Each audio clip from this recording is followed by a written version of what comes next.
Imagine for a moment that you find yourself in a room of absolute silence. Everything around you seems calm, still, almost frozen in time. But within you, there is a noise, a constant murmur that refuses to be ignored. That sound is your unconscious mind trying to communicate something important, something essential for your well-being. Throughout our lives, we often dismiss this inner calling. The external world demands our attention. It is loud, urgent, and relentless. We get caught up in daily routines, social expectations, and the pursuit of success, all while neglecting the most fundamental aspect of our existence, our connection with ourselves. But what happens when this disconnection begins to take a toll on us? What happens when the noise inside grows louder, demanding to be heard? The renowned Swiss psychiatrist Carl Jung dedicated his life to exploring these mysteries of the human psyche, and his message is clear. What you choose to nurture within yourself defines everything you experience in the external world. There comes a decisive moment in every person's life, a moment where we must choose between our inner peace and the relationships that surround us. It is not an easy decision. From an early age, we are conditioned to prioritize external acceptance, to mold ourselves into what society expects of us, often without fully understanding these expectations. We are taught that maintaining peace with others is an act of love. But Jung invites us to question this idea. How genuine is love when it requires sacrificing your authenticity? Every relationship we engage in leaves an imprint on our psyche. Some relationships uplift us, inspire us, and connect us to our true purpose. Others, however, drain us, make us feel insecure, and disconnect us from our essence. This emotional exhaustion is not random or accidental. According to Jung, it is the result of a deep misalignment between our conscious mind and our unconscious self. This disconnect happens when we ignore our inner signals, when we allow external pressures to dictate the course of our lives instead of listening to our own needs. Perhaps this has happened to you. You might be in a relationship that, on the surface, appears perfect. Others look at you and see harmony, stability, even happiness. Yet deep inside, there is a persistent feeling of discomfort, an unease that you cannot quite explain. That feeling is not a weakness, nor is it a flaw. It is your unconscious speaking to you, signaling that something is not aligned with your true nature. Ignoring these signals can lead to a state of chronic dissatisfaction, a condition where you slowly lose sight of your own desires and needs. Jung firmly believed that the unconscious does not communicate in direct language. It does not send you neatly worded messages. Instead, it speaks through symbols, dreams, and emotions. When something or someone begins to drain your energy, it is not a coincidence. It is an invitation to look deeper, to reflect on what part of yourself you are sacrificing to maintain that connection. Is it your peace, your self-worth, your authenticity? The real challenge, according to Jung, is not to avoid these situations, but to learn how to confront them. Analytical psychology teaches us that every conflict, whether internal or external, is an opportunity for growth. But to grow, we must first make a courageous decision to prioritize our inner peace above all else. This does not mean abandoning relationships altogether.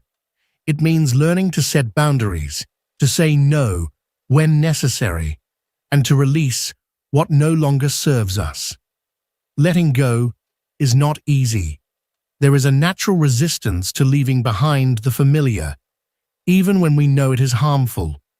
This resistance comes from our shadow, the hidden part of ourselves that clings to the comfort of the known, even if it keeps us trapped in cycles of suffering. But Jung reminds us that true transformation happens when we face our shadow, not when we deny its existence. Integrating the shadow does not mean eliminating it. It means acknowledging it as a valuable part of ourselves.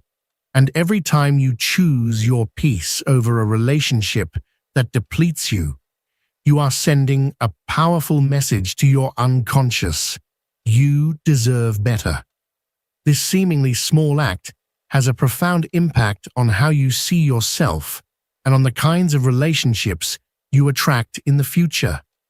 When you align with your truth, when you honor your essence, the right people and experiences begin to appear, almost as if by magic. One of Jung's most powerful insights is that relationships act as mirrors to our soul. Everything that fascinates us, inspires us, or even irritates us in another person is, in reality, a reflection of something within ourselves. This concept can be difficult to accept, especially when dealing with relationships that seem to be the source of our unhappiness. But Jung invites us to look beyond the surface and ask, what is this experience trying to teach me? When you feel trapped in a draining relationship, the most common reaction is to blame the other person. But Jung believed that true power lies in self-exploration. Ask yourself, why am I allowing this dynamic to continue? What fear or insecurity is preventing me from letting go?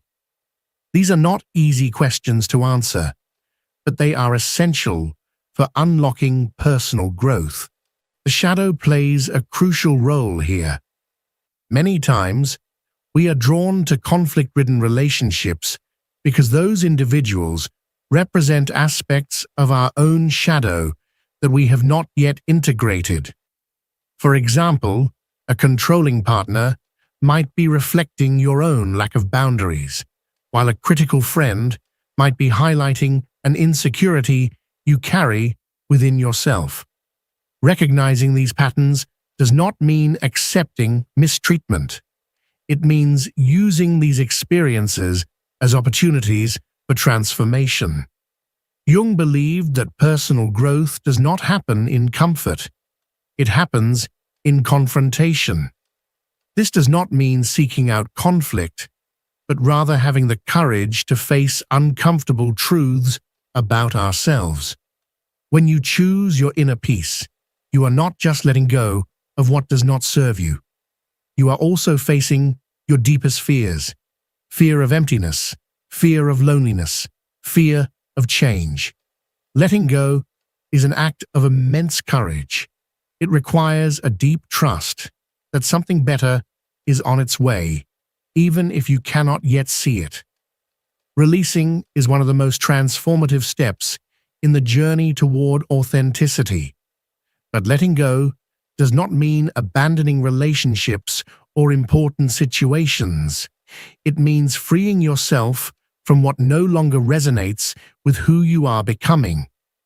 This process can be painful at first because it often requires shedding an old version of yourself, a part of your identity that you once clung to.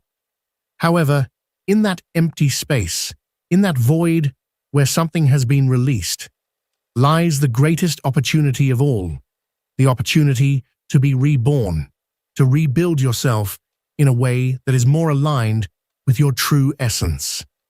Carl Jung taught us that when you choose to let go, you create space for new experiences, new people, and new opportunities to enter your life. It is much like tending to a garden. Before flowers can bloom, the weeds must be cleared away.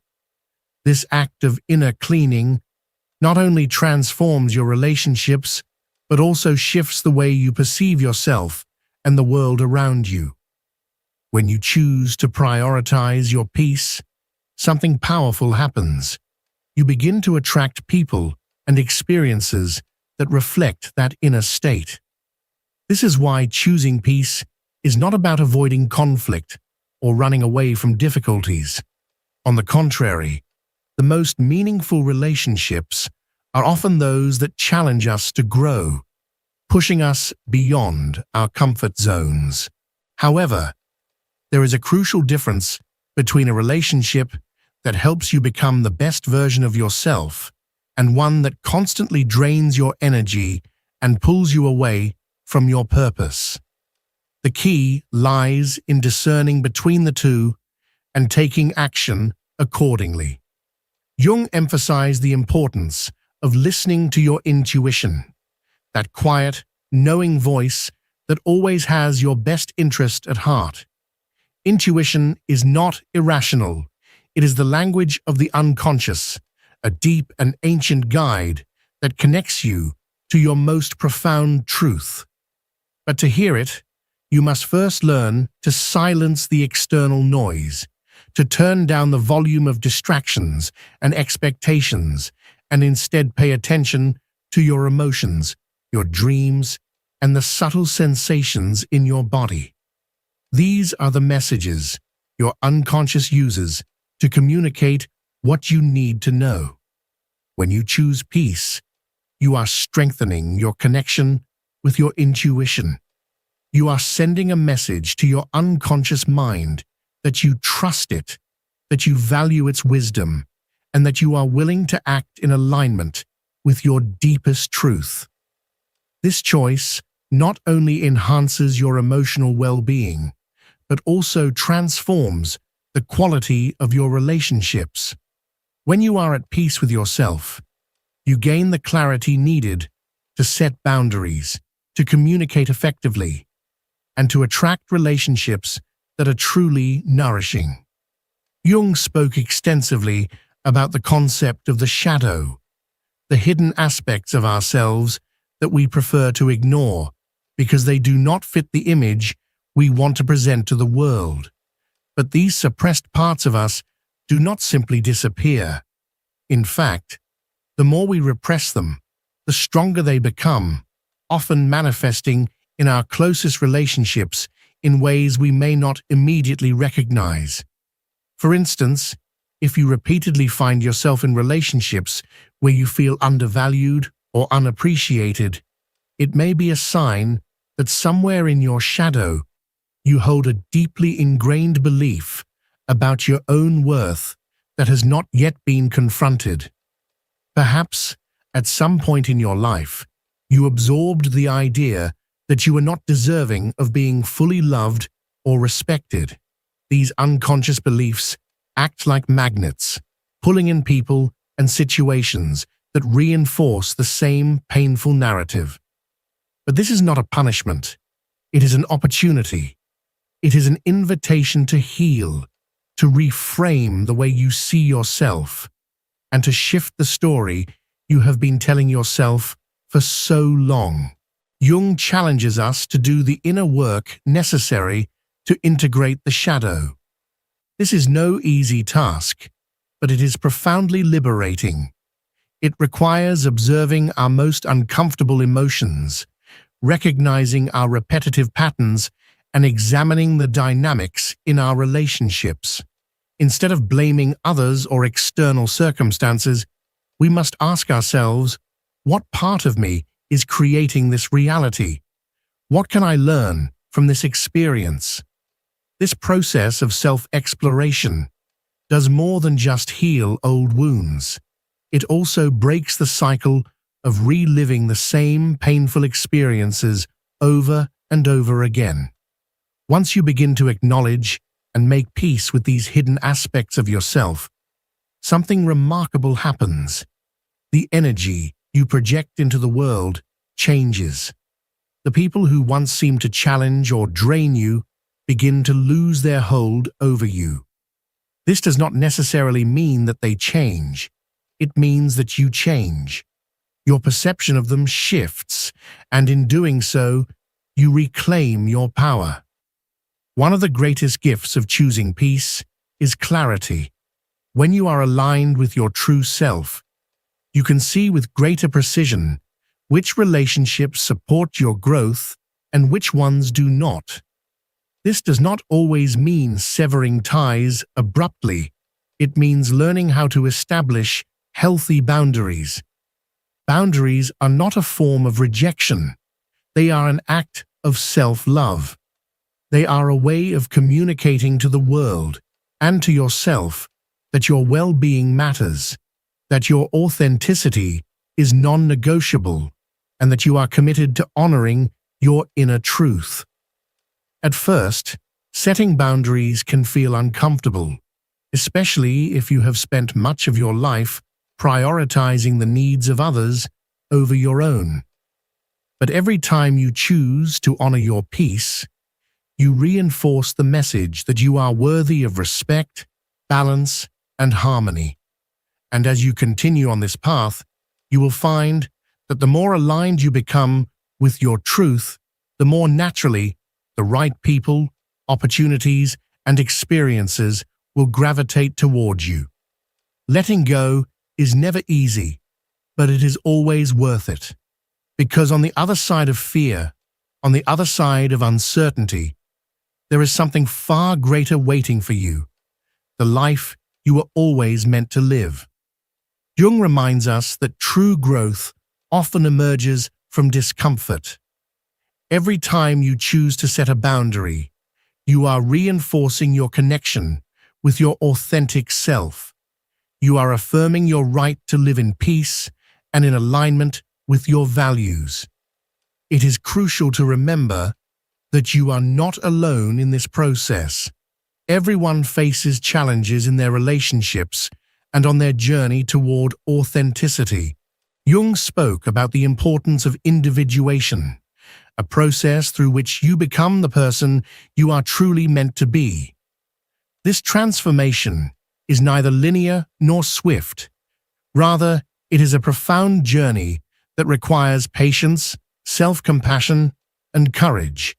However, every step you take toward authenticity has a ripple effect, not only improving your own life, but also positively influencing those around you. As you progress on this path, you will begin to notice shifts in the relationships you attract. People who align with your true essence will start appearing in your life.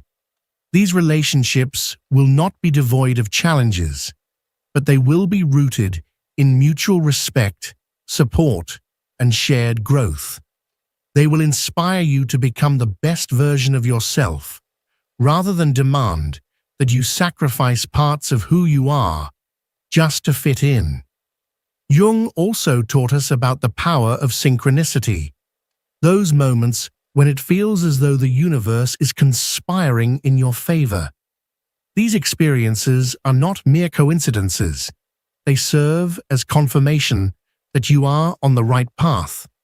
When you choose inner peace and align with your truth, you begin to experience more of these synchronicities. It is as if the universe responds to your decision to live in coherence with your inner self. As you integrate your shadow and prioritize your inner peace, you will start to notice something remarkable. Your perception of the world changes. Jung firmly believed that our external reality is a reflection of our internal state. This means that when you commit to inner work, healing old wounds, and aligning with your values, the experiences you attract will begin to transform as well. For instance, perhaps in the past, you found yourself drawn to people who reinforced patterns of emotional dependence or constant criticism. By confronting the roots of these patterns within yourself, you will naturally start attracting more balanced and fulfilling relationships. This shift does not happen by accident. It is a direct result of your willingness to face your inner shadows and reclaim your authenticity. One of the most powerful tools for facilitating this transformation is conscious reflection. Jung emphasized the significance of dreams and emotions as guides into the depths of our psyche. The next time you experience conflict in a relationship or a persistent sense of discomfort, take a moment to pause and reflect. Ask yourself, what emotion am I feeling?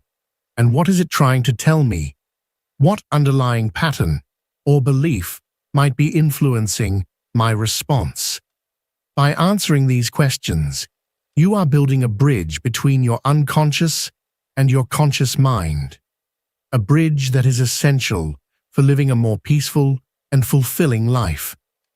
Choosing to confront these difficult questions instead of ignoring them strengthens your connection with yourself and consequently with the world around you. One crucial lesson we can learn from Jung is that inner peace is not a final destination, but an ongoing practice. It is not something you achieve once and effortlessly maintain. Rather, it is a continuous choice that requires commitment and self-compassion. There will be days when you feel tempted to revert to old patterns, to compromise in relationships or situations that do not truly align with who you are. In those moments, remember that every choice matters.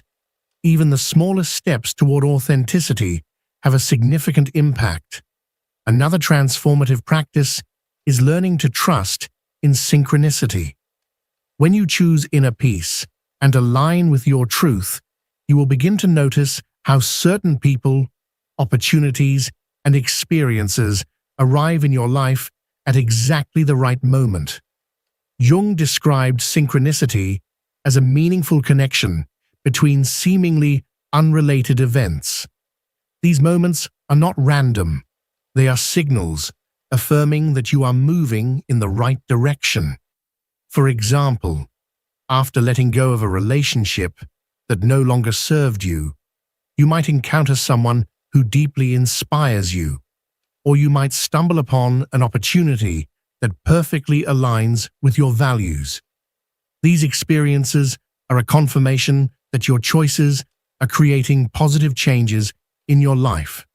Trust these moments and allow yourself to keep moving forward, even if the path is not always clear.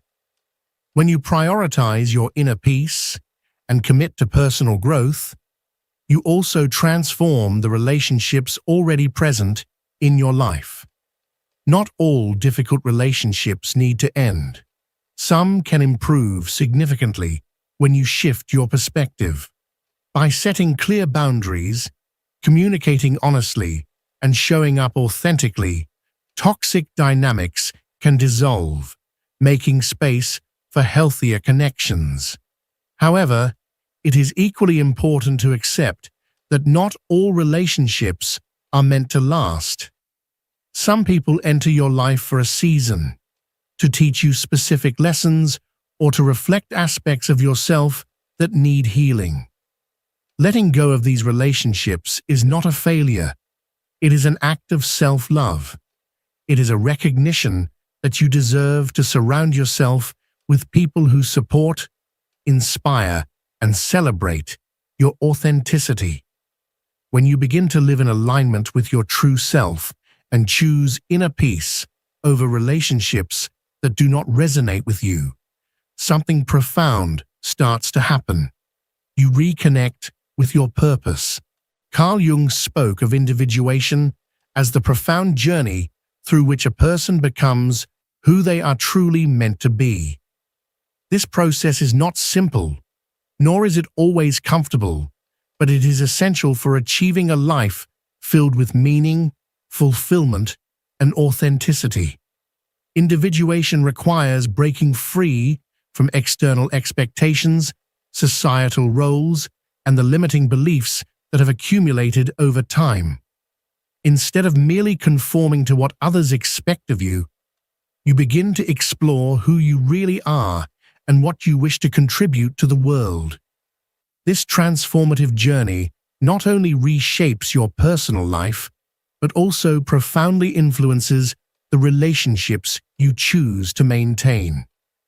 When you are aligned with your true purpose, relationships that no longer resonate with your path tend to fade away naturally.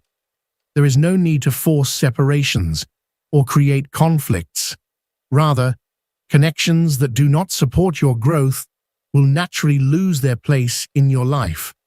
At the same time, you will find yourself attracting individuals who share your values and who genuinely support your evolution.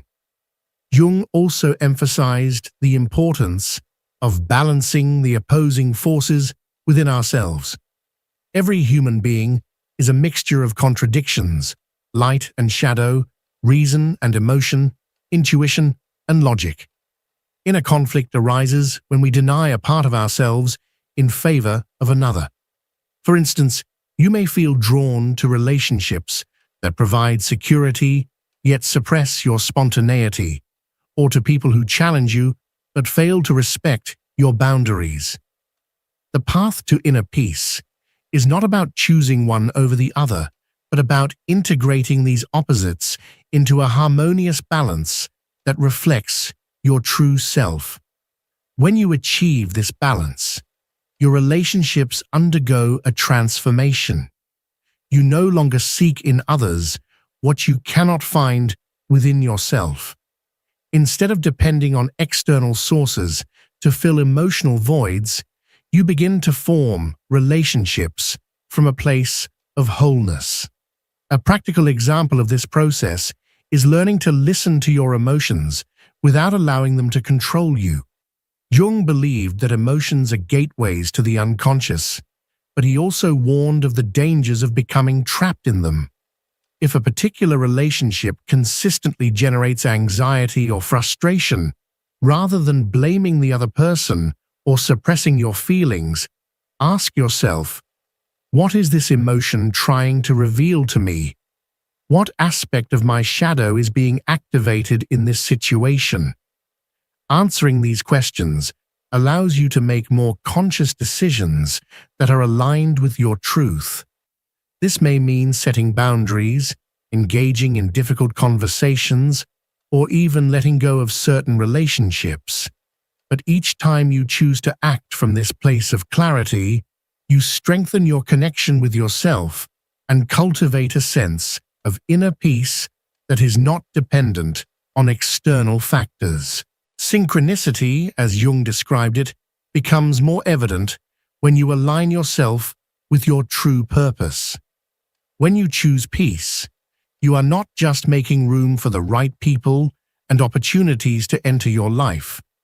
You are also sending a clear message to the universe that you are ready for something better. This act of faith in yourself sets off a chain of events that seem designed to help you grow and prosper. For example, after releasing a toxic relationship, you may suddenly encounter a mentor, a friend, or a partner who inspires and supports you in ways you never imagined. These encounters are not mere coincidences. They are the direct result of your decision to prioritize your emotional and spiritual well-being. Jung described this phenomenon as an alignment between the unconscious mind and the external world, a sign that you are living in harmony with your truth. However, it is important to remember that this journey is not linear. There will be days when you feel tempted to fall back into old patterns or to engage in relationships that no longer serve you. This is a natural part of the process and does not mean that you are failing.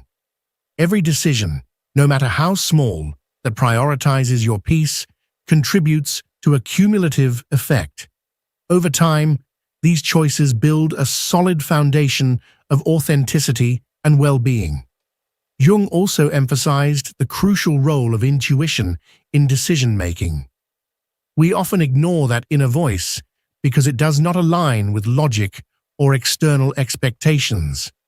However, intuition is the language of the unconscious, and learning to listen to it is a fundamental step in living in alignment with your true essence. When you prioritize your peace, you develop a heightened sensitivity to your intuition. You begin to recognize patterns in people and situations, distinguishing between what nourishes your spirit and what drains it. This level of self-awareness enables you to build more meaningful relationships and make choices that are aligned with your purpose. A key concept in Jung's work is projection, the idea that everything you perceive in others, both what you admire and what irritates you, is a reflection of something within yourself. When you experience conflict in a relationship, it is an opportunity to reflect on what these dynamics are revealing about your own psyche. By recognizing and working with these projections, you not only heal your relationships, but also the parts of yourself that need attention and care. Choosing your peace is not about isolating yourself from the world or avoiding relationships.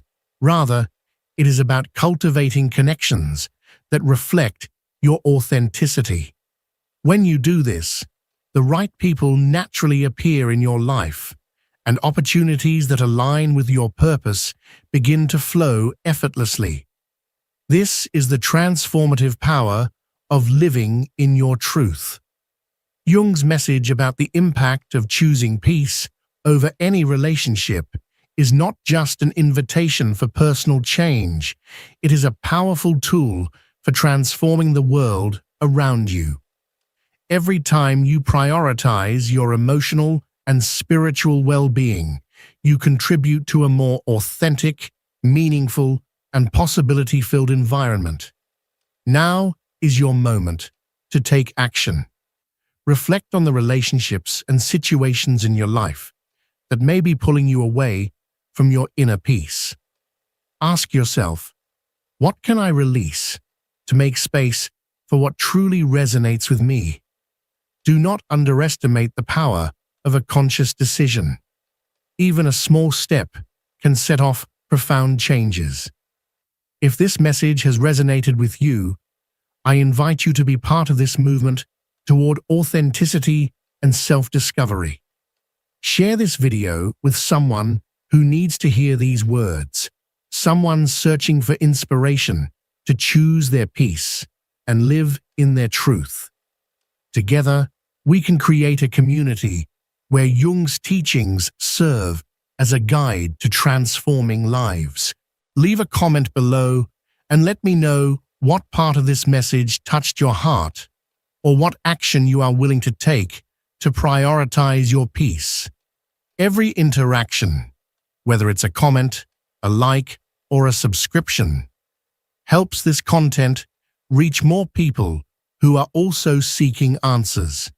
If you haven't already, subscribe to the channel and turn on the notification bell so you won't miss future videos.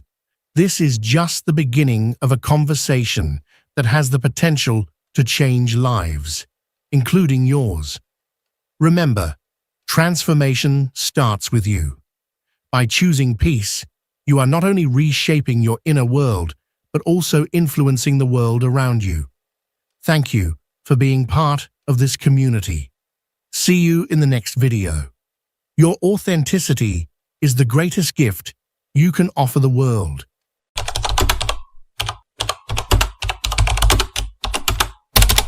Suffering doesn't come from what happens to you. It comes from your resistance to it. If you want to break free from the endless cycle of emotional pain, the first thing you need to understand is a brutal and often overlooked truth. Suffering is not caused by events themselves, but by your resistance to what is. Most people go through their entire lives without ever realizing this. They remain trapped in a perpetual state of inner turmoil, constantly reliving the same pain over and over again, completely unaware that they are the ones keeping the suffering alive. Carl Jung, one of the greatest minds in psychology, summed this up perfectly in one of his most powerful quotes. What you resist persists. And this isn't just a nice-sounding phrase. It's a profound psychological and spiritual truth that has the power to transform your entire life. Think about this deeply. Whenever something painful happens in your life, maybe you lose a job, a relationship ends, someone betrays you, or you face a major setback, your emotional reaction is natural. You might feel sadness, anger, disappointment, fear, confusion. All of these are valid, human emotions. But here's the twist. The suffering you experience doesn't come from the event itself. It comes from your internal battle with reality. It comes from the voice in your mind that says, "This shouldn't be happening. This is unfair. I can't live with this." That inner resistance, the refusal to accept what is what transforms pain into prolonged torture. That's the true source of suffering. You see, the human mind is wired to seek control. We want life to go our way. We want to avoid discomfort at all costs. We want predictability, stability, and certainty. But life doesn't work according to our personal preferences. It doesn't obey our rules. It operates under its own mysterious rhythm. So what happens when life throws us a curveball? When things don't go as planned? Our instinct is to resist, to fight, to deny. We say, "This shouldn't have happened to me." And right there, in that moment of mental rebellion against reality, suffering begins. Let's take a breakup, for example. The natural pain of losing someone might last for days, weeks, maybe even a few months. But the suffering that lingers for years, that deep, agonizing ache that comes from refusal, from clinging to the past, from replaying the memories on an endless loop, from believing that it should have turned out differently. It's not the loss that's destroying you. It's your refusal to let go of what already is. The same goes for betrayal, failure, rejection, or any kind of loss. It's not the event that breaks you. It's the constant mental resistance to accepting what's already done. So, how do we break this destructive cycle? The answer lies in a spiritual principle that, when fully embraced, has the power to change everything. Radical acceptance. Now let's be clear. Acceptance does not mean resignation. It doesn't mean that you like what happened. It doesn't mean that you approve of it or that it didn't hurt. Acceptance simply means that you stop fighting with reality. You stop pouring your energy into an unwinnable war. You stop resisting what already is. Instead, you take that same energy and redirect it toward the only thing you truly have power over, your response. And when you finally accept what has happened, truly accept it, something incredible begins to unfold. The heaviness starts to lift, not because the pain magically vanishes, but because you've stopped feeding it. You're no longer fueling the suffering with your resistance. Imagine someone who's just been fired. If they hold on to anger, blame, and the belief that it was unjust, they can remain stuck in that pain for years, resenting the company, feeling like a victim, and carrying that wound into every future job. But if instead they choose to accept what happened and ask, "What can I do with this?" they reclaim their power. They stop living in reaction and start living in intention. The pain becomes a catalyst for growth. That's the key.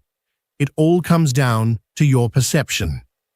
Jung often spoke about the importance of integrating all aspects of our experience, even the painful and uncomfortable ones, because pain, when accepted rather than resisted, transforms into wisdom. A major mistake we all make at some point is believing that our suffering is unique, that no one else could possibly understand what we're going through, that our pain is somehow more unbearable than what others have faced. But the truth is, pain is a universal part of the human experience. Everyone suffers. What separates those who evolve from those who remain stuck is not the amount of pain they experience. It's their relationship to it. Those who resist pain suffer. Those who accept pain grow. If you truly want to heal, if you truly want to be free, the first step is to stop waging war against life. Accept what happened. Accept what you can't change. Accept what already is. And then focus all your energy on what you can change. And here's what no one tells you about liberation from suffering. The most shocking realization is that most of your suffering never came from the event itself. It came from how tightly you held on to the pain. A relationship ended, and you were heartbroken for years. But it wasn't just the breakup. It was your refusal to let go. Someone betrayed you, and you couldn't move on. But it wasn't just the betrayal. It was your attachment to resentment. You lost an opportunity, and you felt stuck in life. But it wasn't just the missed chance. It was your obsession with what could have been. When you finally let go of resistance, when you stop fighting reality, suffering begins to crumble. This doesn't mean the pain disappears overnight, but it loses its grip on you. And over time, the pain turns into a lesson, not a lifelong burden. Now comes the deeper part, the one most people never even consider: how your unconscious mind keeps you trapped in suffering. Because once you understand that suffering is born from resistance, the next question is, if I know this, why do I keep repeating the same emotional patterns over and over again? And this is where everything changes. Because once you uncover the hidden answer to that question, you'll realize something powerful. You have far more control over your life than you ever imagined. So keep watching, because in the next section, we'll uncover something truly powerful: how your mind has been unconsciously conditioned to hold on to suffering. And more importantly, what you can start doing today to break free from that pattern once and for all. Let's begin with a hard truth. Your unconscious mind is programmed to make you suffer over and over again. If you've ever felt like pain just keeps showing up in your life out of nowhere, like suffering is some kind of bad luck that follows you around, then it's time to wake up to a truth that very few people dare to tell you. The reality is, you are the one repeating your pain again and again, without even realizing it. And not because you want to suffer, but because your unconscious programming is pulling you back into the same emotional loops again and again. The renowned psychologist Carl Jung put it this way in one of his most powerful and confronting statements: until you make the unconscious conscious, it will direct your life, and you will call it fate. What Jung meant is that the pain you keep experiencing is not random. It's not that the universe is punishing you, or that life is just cruel for no reason. It's not that you're doomed, or unlucky, or cursed. It's because inside of you, deep in your subconscious, there are emotional and mental patterns that you keep reenacting automatically. You're reliving them, not because you want to, but because they're familiar. They're wired into your internal system. The unconscious mind is like a hidden software installed when you were still a child. And if you grew up in an environment where love came with pain, where abandonment was normal, or where safety was never guaranteed, then those beliefs became your emotional blueprint. They weren't chosen consciously. They were absorbed, imprinted, and now they're running the show. No one tells you this. Your unconscious doesn't care about your happiness. It only cares about what's familiar. That's why, even when your conscious mind wants to escape suffering, a deeper part of you keeps attracting the same people, the same situations, the same emotional outcomes. It's not a coincidence. It's a pattern. It's the invisible trap of the unconscious. Have you noticed how you always seem to end up in relationships that hurt you? Have you ever experienced moments of joy or success, only to somehow ruin them or lose them unexpectedly? Do you feel like you keep running into the same kind of problems, even when you promise yourself that this time it'll be different? That's not bad luck. That's your subconscious mind repeating what it knows. That's emotional self-sabotage at work. But why would anyone choose what destroys them? The answer lies in what you learned as a child. If you learned that love was always followed by pain or abandonment, then as an adult, you'll unconsciously seek out relationships that recreate that exact emotional experience.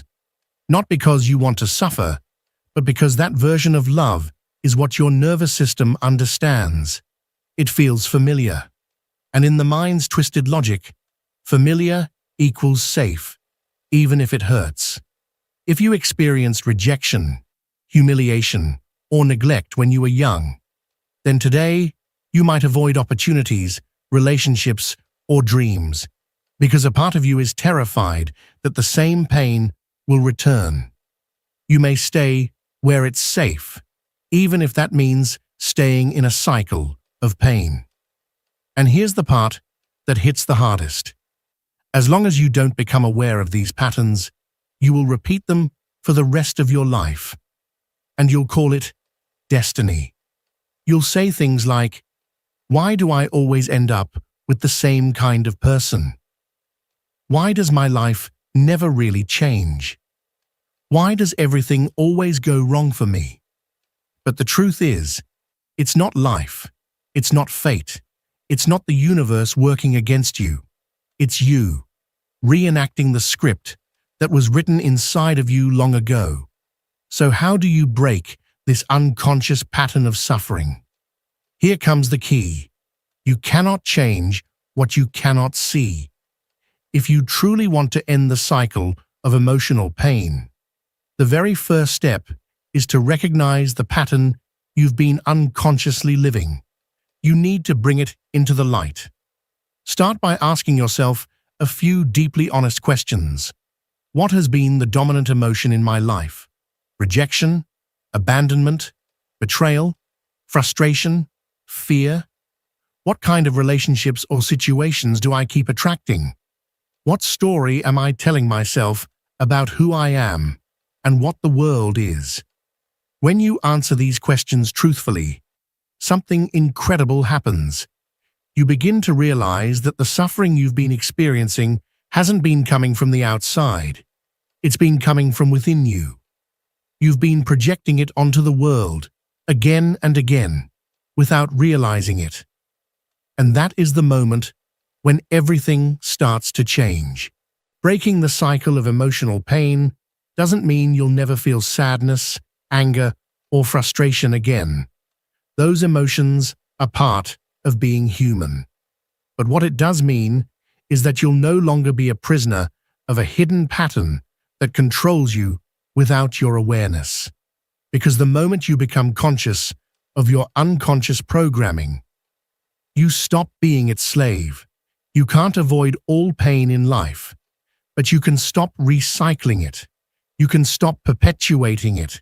You can stop choosing it without even realizing you are. From that moment on, you begin to choose consciously instead of reacting on autopilot. And in the next section, we're going even deeper. We'll explore how the ego plays a central role in keeping you trapped in suffering, and more importantly, what you can do to dismantle its power before it keeps sabotaging your life. Because once you understand the role of the ego in all of this, that's when you finally begin to reclaim your power. Let's talk about the ego. The ego feeds off your suffering. It keeps your pain alive. If you're truly committed to breaking free from the emotional patterns that keep hurting you, then there's something vital you need to understand. Your ego is your biggest obstacle on the path to healing. The ego is that inner voice that convinces you that you have every right to feel hurt, that the world is unfair, that others need to change before you can be happy. It tells you stories like, "I'm always the victim," or "Nothing ever works out for me." But here's the brutal truth. The ego doesn't want you to heal, because if you healed, if you truly let go of your suffering, the ego would lose its identity. It would no longer have anything to feed on. The ego thrives on conflict, on blame, on judgment, on the illusion of separation. It creates drama just to keep itself alive. It tells you that your pain is proof that you're right and the world is wrong, that you're justified in your resentment, that you need to hold on to your wounds. But when you start to see the ego for what it is, a defense mechanism, a mask, a survival strategy, you can begin to disarm it. You can begin to step into a deeper version of yourself, one that no longer needs to cling to pain in order to feel real, one that doesn't need to repeat the past in order to feel safe. Because the truth is, healing is not about becoming someone else. It's about remembering who you were before the world told you who to be. Carl Jung once said, "The mind that creates the problem is not the same mind that can solve it." This statement holds a profound truth, one that reveals the very mechanism of our suffering. The part of you that has caused your emotional pain is not capable of healing it, and that part is the ego. The ego is not just a voice in your head. It is the filter through which you perceive everything. And unfortunately, it's that same ego that created your pain in the first place. When you try to heal from within the ego, all you do is reinforce the exact suffering you're trying to escape. But how does the ego sabotage your emotional healing? The ego is cunning. It doesn't blatantly tell you, "I want you to suffer." Instead, it whispers convincing reasons why you should continue to hold on to your pain. It will remind you again and again of everything that was done to you, how you were betrayed, how life was unfair, how people abandoned you. It recycles those memories like a looped film reel, making you believe that thinking about them constantly gives you some kind of power. But in truth, this only keeps you trapped in the same loop of pain, in the same emotional prison that the ego built. One of the most dangerous tricks the ego plays is making you identify with your suffering. It convinces you that your pain is who you are. Without even realizing it, you begin to define yourself through the lens of your past wounds.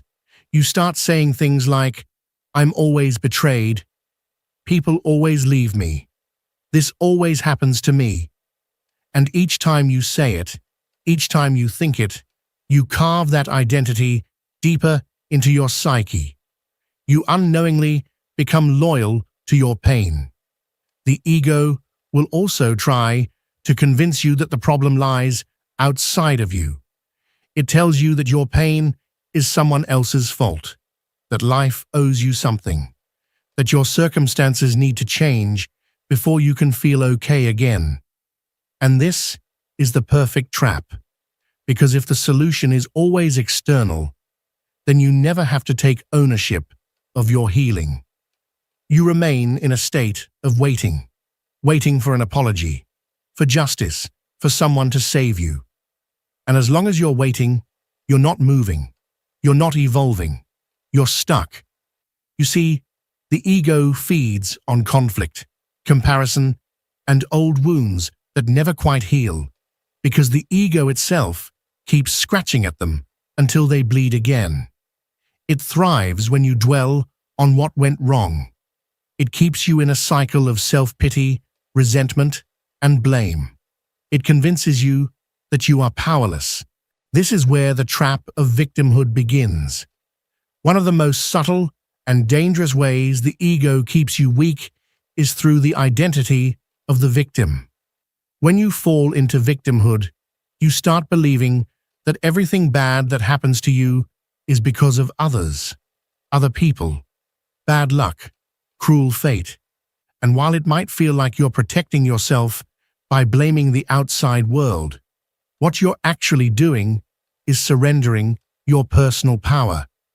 Because if you believe you have no control over your life, you will never take the steps necessary to change it. And that's exactly what the ego wants, to keep you small, defenseless, and suffering. But here comes the harshest truth of all. No one is coming to save you. No matter how much you cry, no matter how many times you blame others, no matter how loudly you complain, no one is going to rescue you. The only person who can break this cycle is you. So how do you dismantle the ego and regain control over your life? The first and most important step is recognizing that you are not your ego. You are not your suffering. You are not your past. You are not that inner voice telling you you'll always be a victim. The ego wants you to cling to your pain because that's what keeps it alive. But the moment you stop feeding it, the ego starts to lose power. It begins to weaken. And in that moment, something incredible happens. You start to awaken. There are 3 powerful ways to begin breaking the ego's grip on you. 1. Observe the voice in your head. When the ego starts reminding you of your wounds, when it tells you life is unfair, pause. Don't react. Just watch the voice like an observer. Realize that this voice is not you. It's just a mental program, a pattern, a recording that plays over and over.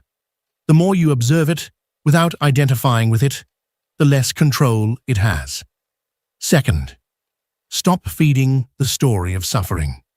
Every time you replay the story of how you were wronged, every time you talk about your pain to anyone who will listen, you reinforce that wound. You give it more power. Ask yourself, does this story empower me or does it weaken me?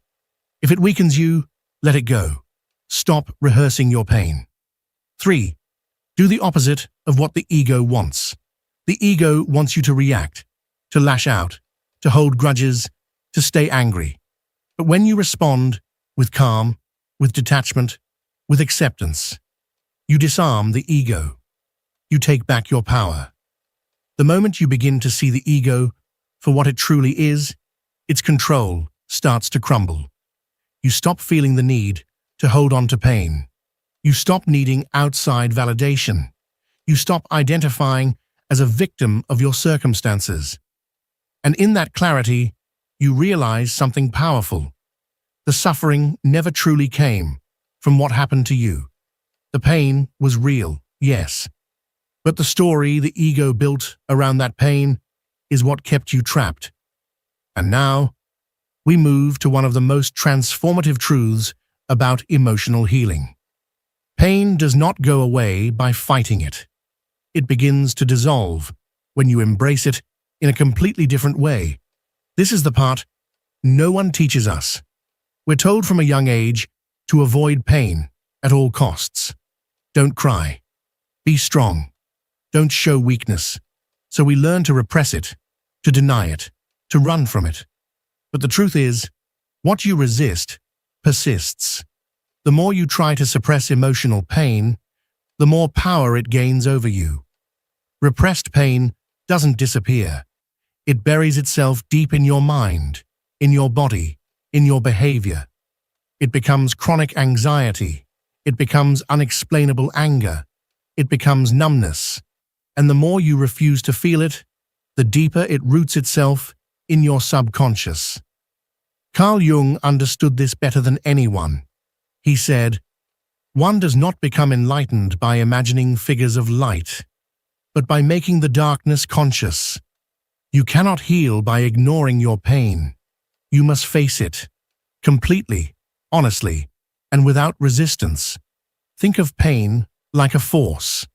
When you push against it, it pushes back. That's why, when you try to escape emotions like sadness, grief, or rage, they become even stronger. You tell yourself, not to cry, not to feel, not to break down.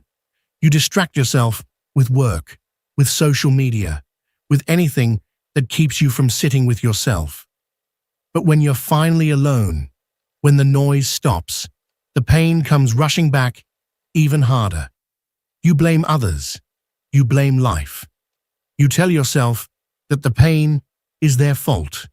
But as long as you keep projecting the pain outward, you will never look inward. And that is where the healing truly begins. It's not the pain that destroys us. It's the resistance to the pain that makes it unbearable. So, what's the key to breaking the cycle? Accept the pain. Stop running. Allow yourself to feel, fully, consciously, without judgment. If you're sad, cry. If you're angry, sit with the anger. Don't act on it impulsively, but don't deny it either. Watch the emotion. Witness it.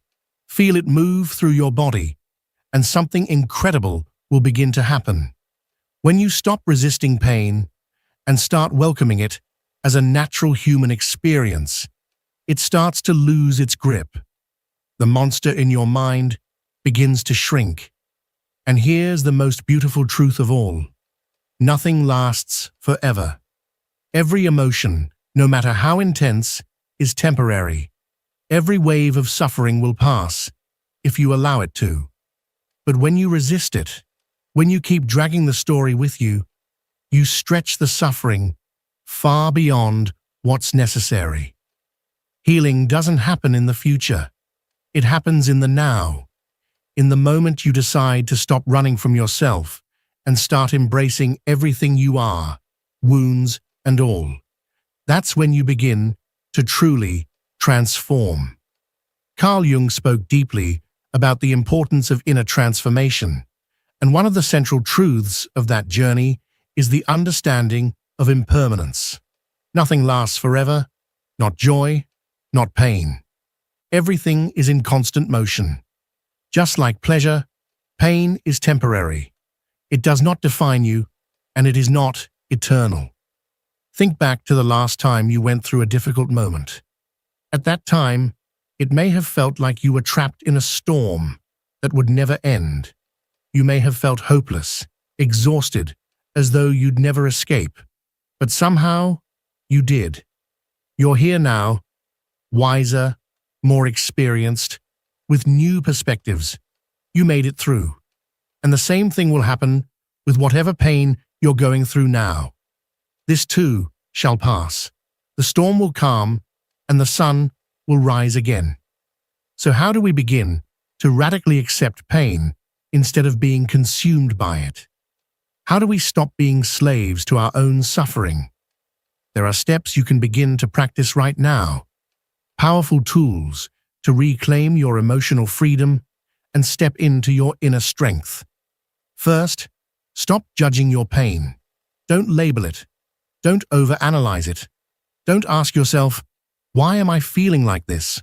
Or, when will this end? Instead, simply allow yourself to feel, without resistance, without shame, without stories. It isn't good or bad. It's simply an experience moving through you. That's all it is. Second, observe it in your body. When you feel anxiety, anger, grief, or sorrow, don't let your mind spin elaborate narratives about how unfair life is or how broken you are. Instead, bring your attention back to your body. Ask yourself, where do I feel this emotion? How does it physically show up inside me? Maybe it's a tight chest, a lump in your throat, trembling hands, or a knot in your stomach. Just notice it. Observe it without trying to fix or fight it. Third, breathe through it. Instead of clenching your jaw, tightening your fists, or distracting yourself, try this. Take a deep breath, and then another. Let the breath move through the emotion. You don't need to do anything else. You don't need to make the pain disappear. Your only job is to be present with what is, fully present. And something incredible happens when you do this. When you stop resisting pain and start welcoming it with awareness, you realize it has no power over you. The pain might still be there, but its grip on you begins to fade. You're no longer a victim. You become someone who can move through pain with strength, with maturity, with grace. This is your true power, not in control, not in resistance, but in acceptance. Most people spend their entire lives running from pain, distracting themselves, avoiding the uncomfortable, escaping through addictions, through work, through denial. But the only real way to free yourself from suffering is to face it directly, consciously, with an open heart. And when you do that, when you stop fighting and allow yourself to truly feel, something miraculous happens. You discover that pain was never your enemy. Suffering didn't come to destroy you. It came to awaken you, to shape you, to transform you. And once you understand this, the fear begins to dissolve. So now, let's go even deeper. Because once you stop resisting pain, you can actually use it. Not only to heal, but to evolve in ways you never imagined. This is where true transformation begins. You can turn your pain into power. This is the alchemical process of healing. By now you understand that resisting pain only makes it stronger, that avoiding it makes the wounds deeper, and that accepting it is the first step toward freedom. But there is something even more extraordinary you can do. You can transform your suffering into your greatest source of strength. Carl Jung understood this better than anyone. He spoke of the ancient art of alchemy, not as the literal transformation of lead into gold, but as a psychological and spiritual journey. The true alchemy happens within us. The lead is our pain, our deepest wounds, our fears, our traumas. The gold is what we become when we embrace that pain and allow it to refine us. Wisdom, strength, maturity, compassion. These are the gifts on the other side of suffering. So the real question isn't, how can I avoid suffering? The real question is, how can I use my suffering to become a stronger, wiser, freer version of myself? This is the hidden power of pain. It's a call to awaken. Think about the strongest people you've ever known. The ones with depth, with insight, with a quiet courage that radiates from their presence. They didn't get there because they had easy lives. They didn't become who they are by avoiding hardship. No, they walked through fire. They were broken open. And on the other side, they were reborn. Every experience of pain is a crossroads, a sacred invitation. You can let it close you down, or you can let it open you up. You can let it define you, or you can let it refine you. It's the choice to stop being who you were and to become someone entirely new, more awake, more resilient, more deeply connected to life. Carl Jung once spoke about something called the dark night of the soul, a phase where an individual comes face to face with their deepest suffering. It's a period of intense emotional and spiritual turmoil, where it feels like the foundation of your world is collapsing. You feel like you've reached your limit, like the weight of life is simply too much to bear. The pain becomes overwhelming, suffocating even. But Jung didn't describe this moment as a punishment. He saw it as a sacred opportunity, an invitation to transformation, a test not of your strength, but of your willingness to evolve. Because it is precisely when everything seems lost, when you think you can't go on, that you are standing on the edge of your greatest breakthrough. Now imagine that instead of resisting this darkness, you paused and asked yourself, what is this trying to teach me? How can I use this pain not to collapse, but to rise? In that moment, something powerful happens. You stop being a victim of your circumstances and start becoming the alchemist of your own life. You begin to transform destruction into rebirth. From ashes, a new version of you is forged, stronger, wiser, more aligned with your true self. Each time you've gone through loss, betrayal, heartbreak, or deep disappointment, something within you has died. But what most people don't realize is that this death is necessary. It's the death of illusions, the end of false expectations, the dismantling of identities that no longer serve your growth. And what follows every death is a chance for rebirth, a sacred opportunity to rebuild yourself from a deeper place of truth. If you take a moment to reflect on your life, you'll likely notice that the experiences that shaped you the most were not the happiest ones. It was the struggles, the hardships, the times you were pushed to your edge and somehow found the strength to move forward. That is the essence of transformation. Pain, in its purest form, breaks you apart. It shatters the beliefs you held about yourself, the world, and others. It forces you to look in the mirror and confront all that you've ignored. Your shadows, your wounds, the parts of you that you've been too afraid to acknowledge. And within that confrontation lies a gift, the chance to choose, to either remain stuck or to evolve, to let pain define you or refine you. So how do you turn your suffering into power? How do you alchemize pain into purpose? Here's a practical framework to begin this transformation. First, shift your mindset. Pain is not a punishment, it's an initiation. Life doesn't give you suffering to break you. It gives you challenges to awaken you. Those who see pain as unfair often remain trapped in bitterness, but those who embrace it as part of the journey emerge stronger than ever. Every challenge you face is an opportunity to grow, to learn, to evolve. So stop asking, "Why me?" and start asking, "What is this here to teach me?" Second, transform your story into your power.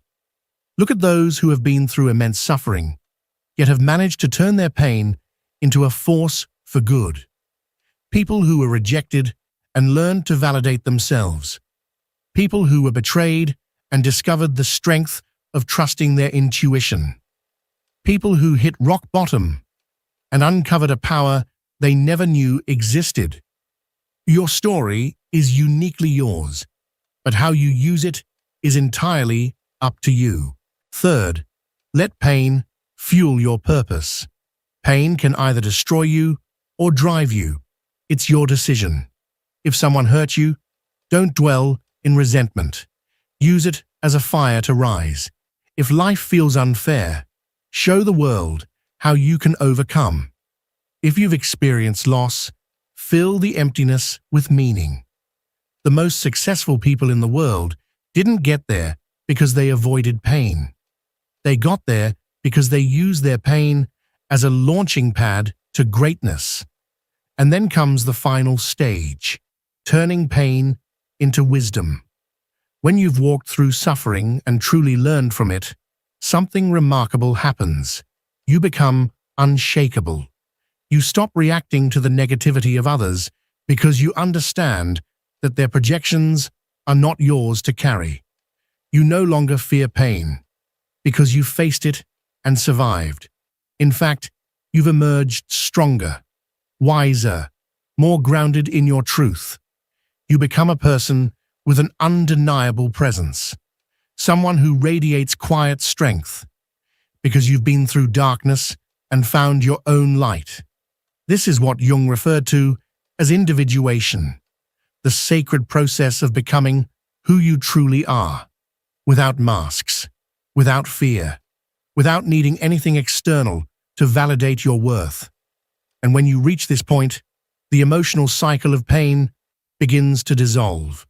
You no longer define yourself by what hurt you. You don't avoid pain. You welcome it as a teacher, a guide, a signal that you are ready for your next evolution. And then it hits you. Pain didn't make you weaker. It made you invincible. The choice is now in your hands. You know the truth. Pain isn't something you should run from. It's the spark that can ignite your most profound transformation. You have two options: remain stuck in suffering, resisting, feeling like a victim of life's cruelty, or use that same suffering as a springboard to become someone stronger, wiser, more unstoppable than ever before. Only one of those paths will set you free. So which path will you choose? If you choose to break the cycle and turn every difficult experience into a stepping stone for growth, write it in the comments. I transform my pain into power. Because once you make that decision, once you truly commit to owning your journey, nothing and no one can stop you. In the end, it all comes down to this. Will you let pain control you, poison your thoughts, drain your spirit, or will you do what few dare to do, use it as a catalyst for your transformation? Jung said it best. You cannot awaken unless you first hit rock bottom. Now that you understand the truth behind suffering, the power to change your life is in your hands. Pain only has power over you if you keep resisting it. But once you stop running and begin embracing it as your greatest teacher, everything shifts. You become the master of your destiny, not its victim. So if you've made it this far, it's because you're ready. Ready to change your life. Ready to stop being defined by your suffering and start writing a new story. But this is just the beginning. Watch the next video. It will leave you speechless and help you dive even deeper into your path of transformation. Click now, subscribe, and turn on notifications so you don't miss the content that could truly change your life. I'll see you in the next video.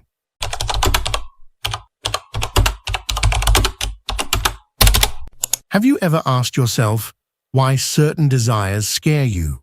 Why even when you're completely alone, a wave of shame washes over you? And why does the silence of the early morning feel more honest than all the words spoken throughout the day? Carl Jung once said, "What you do not bring into consciousness appears in your life as fate."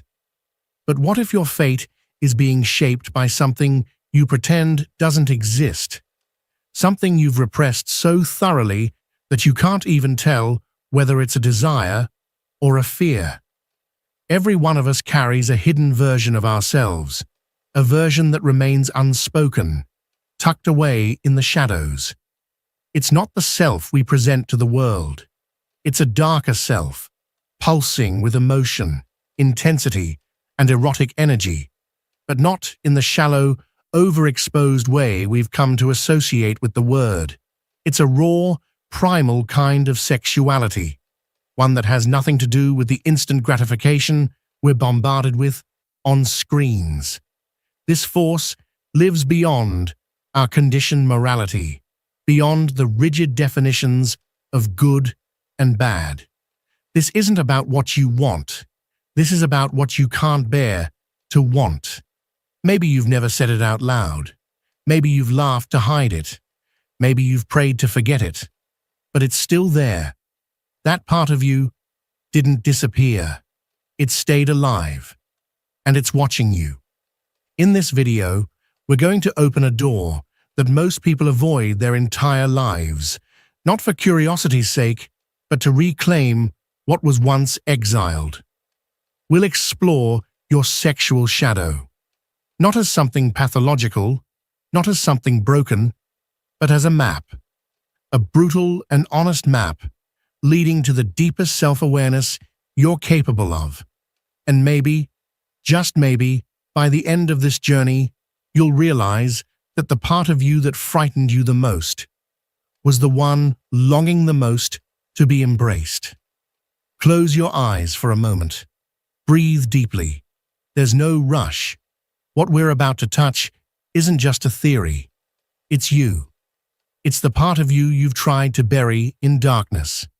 There's a certain hour of the day, you probably know it well, when everything becomes quiet. The city sleeps, your phone goes silent, the world seems to forget you exist. And yet, in that precise moment, something else begins to stir. A presence, a whisper, a sensation with no name, a heat that rises from within, uninvited, a thought that doesn't follow logic. It's not pornography, it's not love, it's not lack. It's something far more primitive, more stripped down. A whisper that rises from deep inside you. You've never shared this with anyone, maybe not even with yourself, but there's a part of your sexuality that has never been truly seen. It was shaped not by truth, but by silence, by invisible punishments, by disapproving looks in childhood, by religions that offered salvation in exchange for your body. From a young age, you learned certain desires must not exist. Jung called this the sexual shadow, not because it's dirty or evil, but because it was hidden. And everything that is hidden begins to rot, not in its essence, but in how it's expressed. You didn't lose desire. You lost permission to feel it as it is. It's not uncommon to hear someone say, "I don't feel desire anymore." But when I listen closely, I hear something different. What they really mean is, I lost touch with the part of me that felt alive. The shadow is not only made of perversions, it's also made of sweetness that never had a place to exist, of caresses that were rejected, of fantasies no one ever cared to hear. It's the unbearable blend of what you want and what you fear. It watches you between the lines. It stirs something in you when you see someone and your body reacts before your thoughts do. It paralyzes you when connection becomes too real. It sabotages you when love finally begins to grow. Sometimes it appears as disgust. Something repulses you. But if you look closely, that disgust is nothing more than fear in disguise. Fear of being weak, fear of enjoying it, fear of losing control. Why? Because your sexuality isn't just about pleasure. It's about identity. It's about what moves you when no one is watching. It's the silent choreography between instinct and soul. And if you keep pretending this part of you doesn't exist, it won't vanish. It will retaliate. It will show up in your most bizarre dreams, in your unexplainable behaviors, in those relationships that start with fire and end in emotional drought. It will manifest as compulsion or apathy, as obsession or numbness, as guilt or cynicism. The truth is, your sexual shadow doesn't want to destroy you. It just wants to be heard. But to hear it, you'll need to shatter the image you've built of yourself, the good boy, the enlightened woman, the spiritually evolved being. None of those masks survive the touch of the shadow, and the shadow knows that. It doesn't want performance. It wants presence. How many times have you pretended to be someone more acceptable just to be loved? How many times have you swallowed your truth because it felt inappropriate? How many times have you traded what was real for what felt safe? Jung said, "Sexuality is the most intense expression of life energy." And that intensity is terrifying, because when it finally rises, it doesn't ask for permission. It breaks through. It pierces. But there is beauty in that. There is liberation. When you finally stop running from your sexual shadow, you'll discover something you never expected. That within the place you were most afraid to look lives the most honest part of you. And it's only asking for one thing, to come home. You may not remember the exact moment you started to go silent, but it happened. Maybe it was a careless phrase thrown at you by someone you admired. That's wrong. Or a cold stare in response to a moment of innocence when all you wanted was to understand your body. Or maybe it wasn't a moment of trauma at all. Maybe it was the silence, the total absence of conversation, as if what you were feeling didn't even deserve to be named. Carl Jung believed that in order to survive, the ego develops mechanisms of protection, and one of the most effective defenses it adopts is exile. Not physical exile, but psychological. Everything that appears too dangerous, too wild, or too disruptive for the environment we grow up in gets pushed into the basement of the unconscious. It's not erased, it's hidden. But make no mistake, what you repress does not disappear.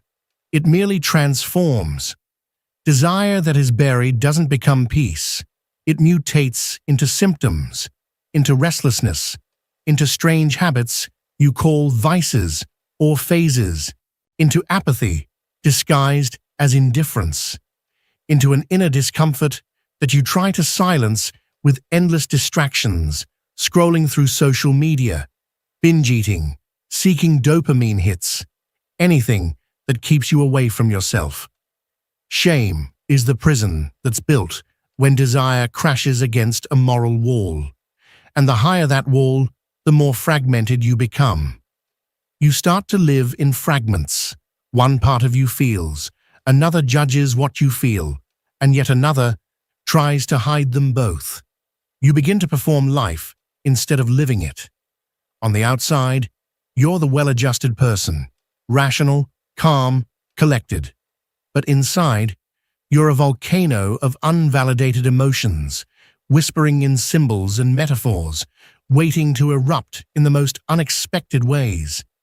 Sometimes, that volcano wears the mask of perfectionism, or hides behind cold rationality.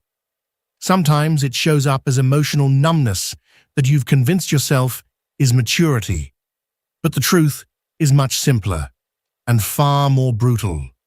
Are you tired of pretending that you don't feel what you feel? Jung insisted that the shadow is not something to eliminate, but something to illuminate.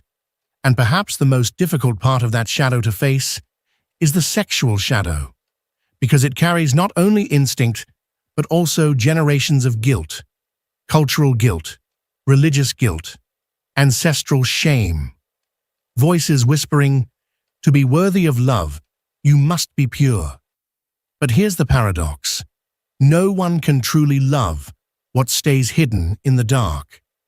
The more you try to scrub away your desire, the more twisted it becomes. Because sexuality doesn't respond to censorship.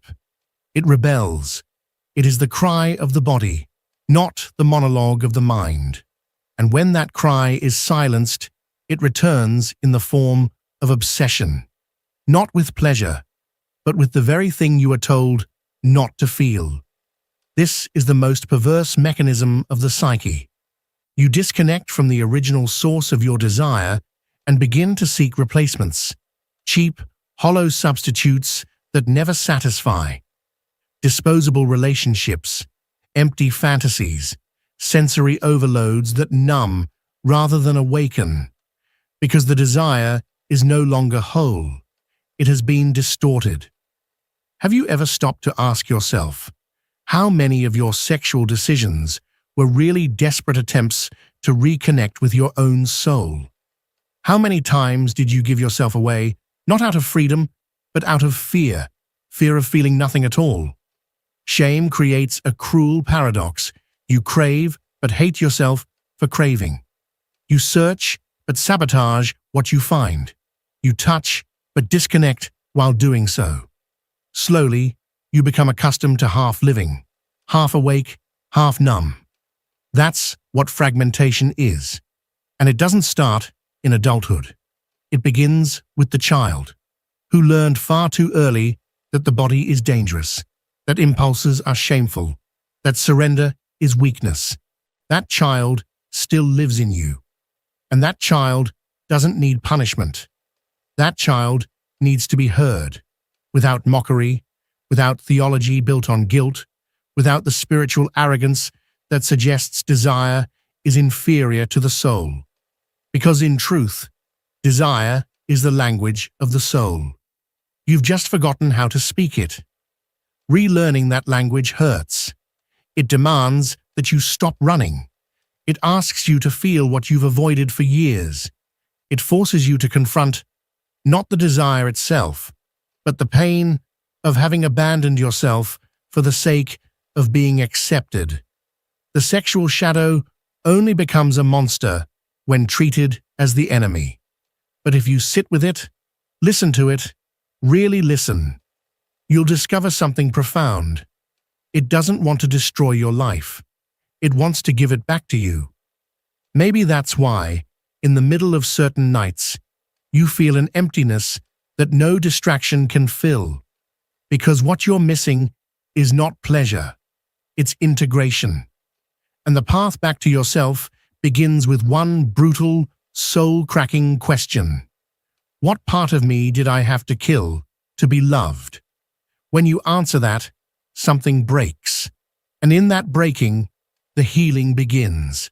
Sometimes people come into your life like a whisper. Others arrive like wildfires. And you don't always understand why. Why that person? Why that absurd chemistry that defies logic, common sense, even your own morality? Jung warned us, everything that fascinates or irritates us about another person reveals something buried within ourselves. You think you're falling in love with someone, but more often than not, you're trying to reconnect with a part of yourself that you were forced to abandon. That's how projection begins. You look at another person, but what you're truly seeing is your own reflection, the desire you suppressed, the freedom you denied yourself, the boldness, the intensity, the raw passion that you once had, or maybe never had, but always longed for. Projection is a survival mechanism for the exiled soul. Since you can't touch that part of you directly, you try to touch it in another. But that's not love. That's lack. You're not relating to a person. You're relating to the symbol they represent for your wounded shadow. And symbols, unlike people, don't reciprocate. They trigger. That's why so many people fall into chaotic, destructive relationships. It's not stupidity. It's the unconscious at work. It's the shadow crying out, "There, that's mine. I need to come home." But no one can endure being a mirror forever. And when the reflection reveals too much, the illusion shatters. You run, you break, you sabotage. Duality takes over. You want, but you fear wanting. You reach out, then pull back. You seduce, but never truly surrender. You split into two, one who loves and one who watches love with suspicion. And this is how double lives are born. On the surface, you're the balanced adult, logical, put together, reliable. But underneath, there's a quiet chaos, a secret choreography of fantasy and repression, impulse and guilt, desire and escape. A private dance between the self you present to the world and the truth you carry inside. How many times have you gotten involved with someone who awakened your most intense instincts, only to later feel a strange sense of repulsion? Not towards the person themselves, but because they saw too much. They saw what even you try to hide from yourself. They glimpsed parts of you that you keep buried under layers of personality, control, and image. That's why relationships rooted in projection are so fragile. They're not truly between two people. They're between an ego and a mirror. And the thing about mirrors is, sooner or later, they shatter. Not because the other person did something wrong, but because the reflection became unbearable. It stopped being flattering. It began to reveal. But there's another kind of projection, more subtle, more corrosive. It's not driven by desire, but by judgment.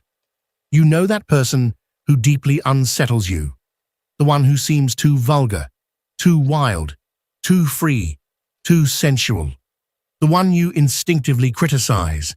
Look again. really look. Maybe they're not the problem.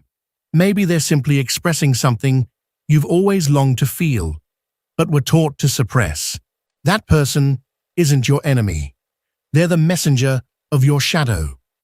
Jung said, the unconscious speaks in symbols, and there's no symbol more powerful than desire. Desire is the voice of your inner world, calling out through attractions you can't explain, through the things that excite and scare you at the same time, through what you condemn in others, but, if you were brutally honest, you'd find within yourself. And if you don't accept that shadow, it doesn't disappear. It relocates. It projects. It seeps into your relationships, your obsessions, your criticisms. You begin searching in others for what you lost in yourself. But that's unfair, because no one was born to carry the weight of your repression. The truth is, you want someone who will liberate you, but you're terrified of being seen. Because to be truly seen, in the core of your desire, is a risk. It's not a physical stripping.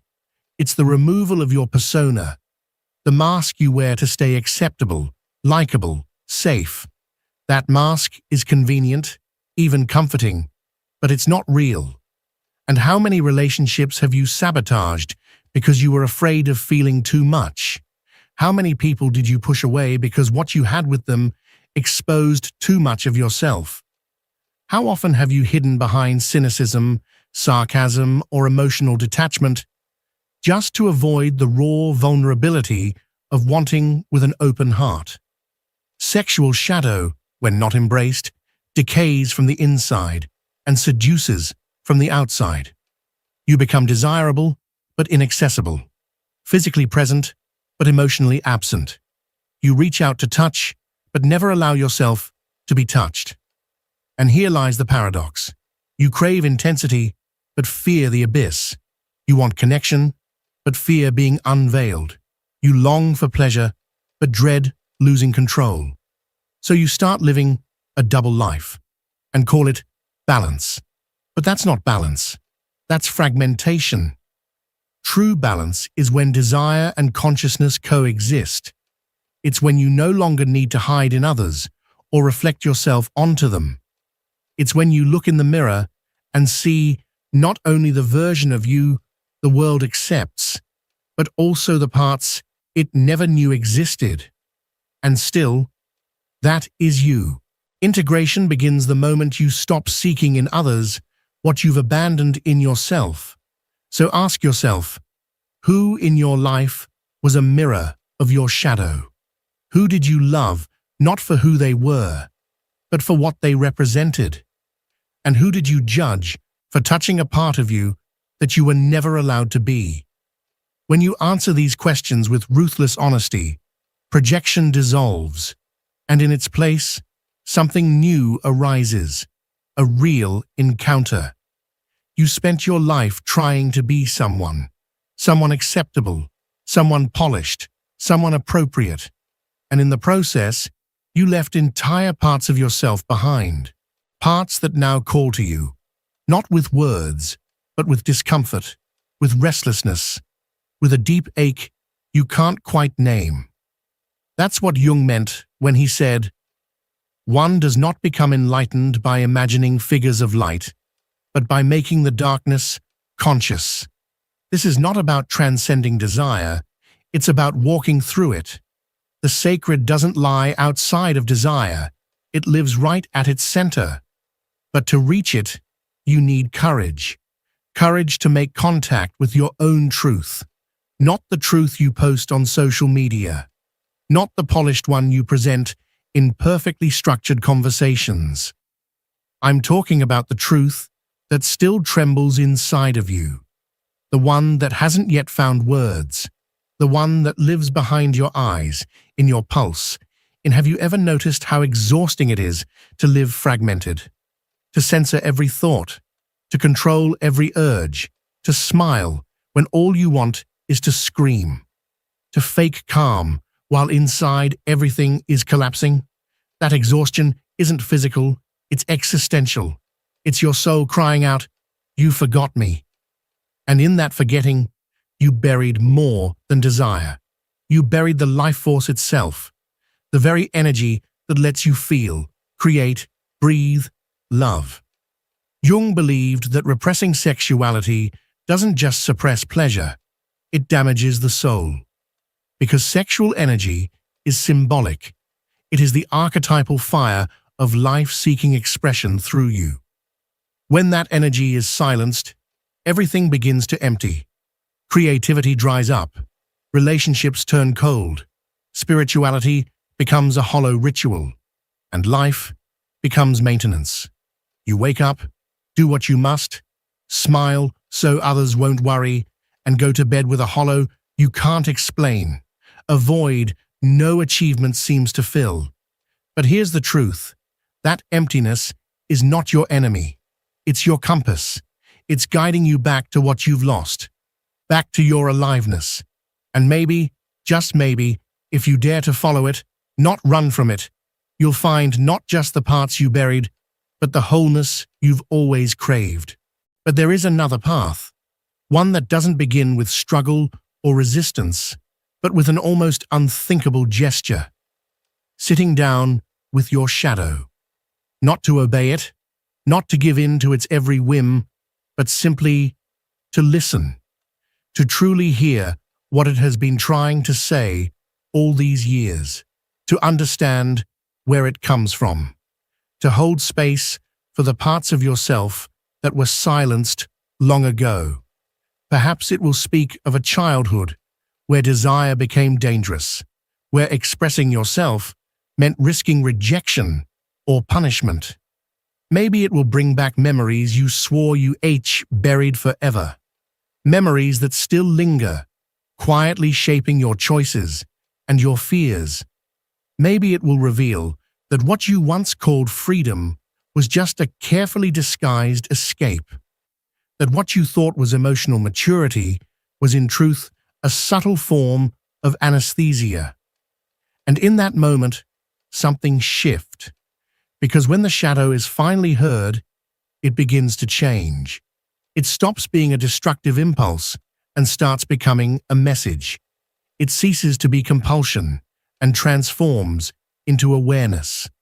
No longer something that controls you from the depths. It becomes something that can guide you with clarity and purpose. This journey is not about surrendering to every desire that arises. It's about understanding what those desires actually mean. What part of you is knocking, asking to be seen, to be born? What truth is being censored inside you? What need has been ignored for too long? Integration is not a magical act. It's not an overnight fix. It is painful. It is slow. It is raw. Because it asks you to grieve the identities you built to survive and invites you finally to begin living. Yes, fear will come. You'll feel the urge to retreat, to go back to the comfortable numbness of denial. But if you have the courage to keep going, if you dare to stay present with what hurts, you'll find something you've never experienced before. Not perfection, but presence. You'll feel the freedom of existing without needing to apologize for who you are. The permission to want without shame. The capacity to love without fragmenting yourself in the process. And from this space, something powerful happens. That exiled sexual energy, the one you locked away, labeled as shameful or inappropriate, returns. But this time, it doesn't come back as a secret or a wound. It comes back as pure life force, a conscious flame, a creative fire, aligned with your whole being. And you begin to choose differently. You seek relationships that touch your soul, not just your surface. You start creating things you once didn't feel worthy of creating. You feel pleasure without guilt. You say yes with every cell in your body, and you say no with unwavering clarity, because now you know who you are. Your sexual shadow is no longer the enemy. It becomes your ally. It is the guardian of your inner fire, and it has always been there, quietly waiting for you to stop running, to finally say, I'm ready. Ready to stop living in halves, ready to stop repeating patterns you never understood, ready to stop hiding what you feel, ready to be whole. And when that moment comes, you realize that it was never about controlling your desire. It was always about honoring your humanity. You made it this far, and that alone says more than you know. Maybe you felt exposed, or vulnerable, or maybe deeply seen. Maybe something within you stirred that you haven't told anyone about, or maybe, for the first time, you felt a quiet longing to listen to yourself without judgment, without filters. What happens next is your choice. You can go back to pretending that your shadow is just a mistake, a detour.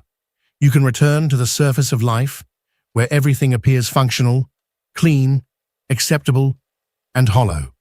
Or you can finally accept that the most honest part of you has always lived in the dark, watching, waiting, asking for a place to exist, and integrating that part of you. It's not weakness, it's courage, because only someone who is tired of being divided is capable of becoming whole. Carl Jung gave us mirrors, he gave us pathways, and now you know where to look. I remember a night, in the early hours, when I woke up with my heart racing, for no apparent reason, or rather, for all the reasons I was too afraid to face. I had dreamed of something that exposed me far too deeply, not sexually, but emotionally. I woke up feeling ashamed of myself. I thought, what is wrong with me? But now I see it differently.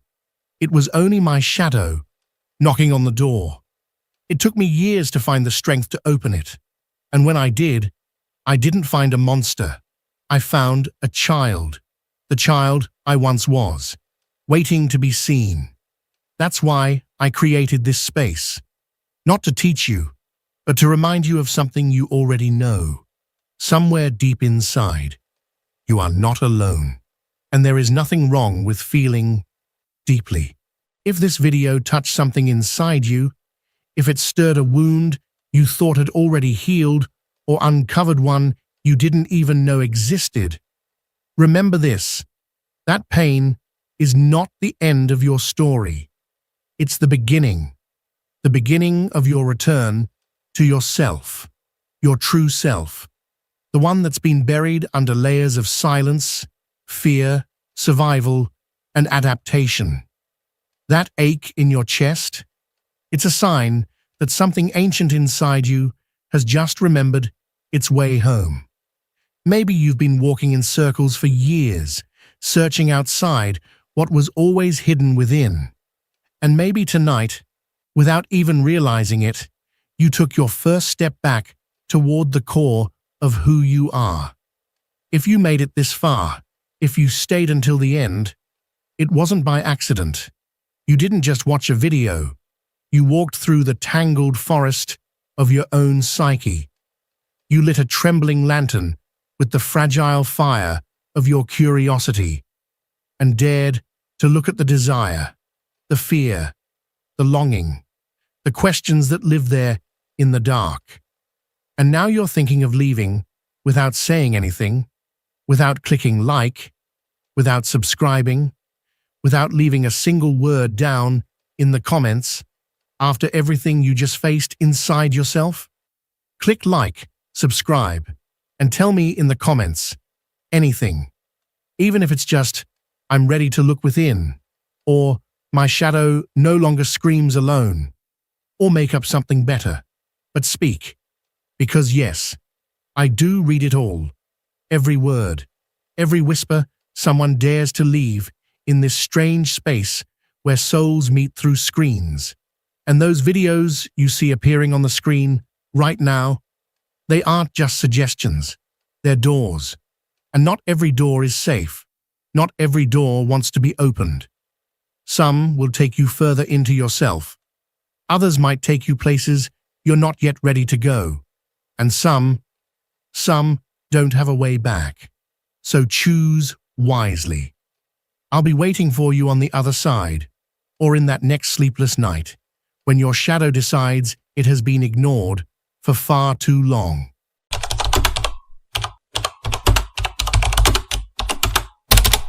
The wound of not feeling enough.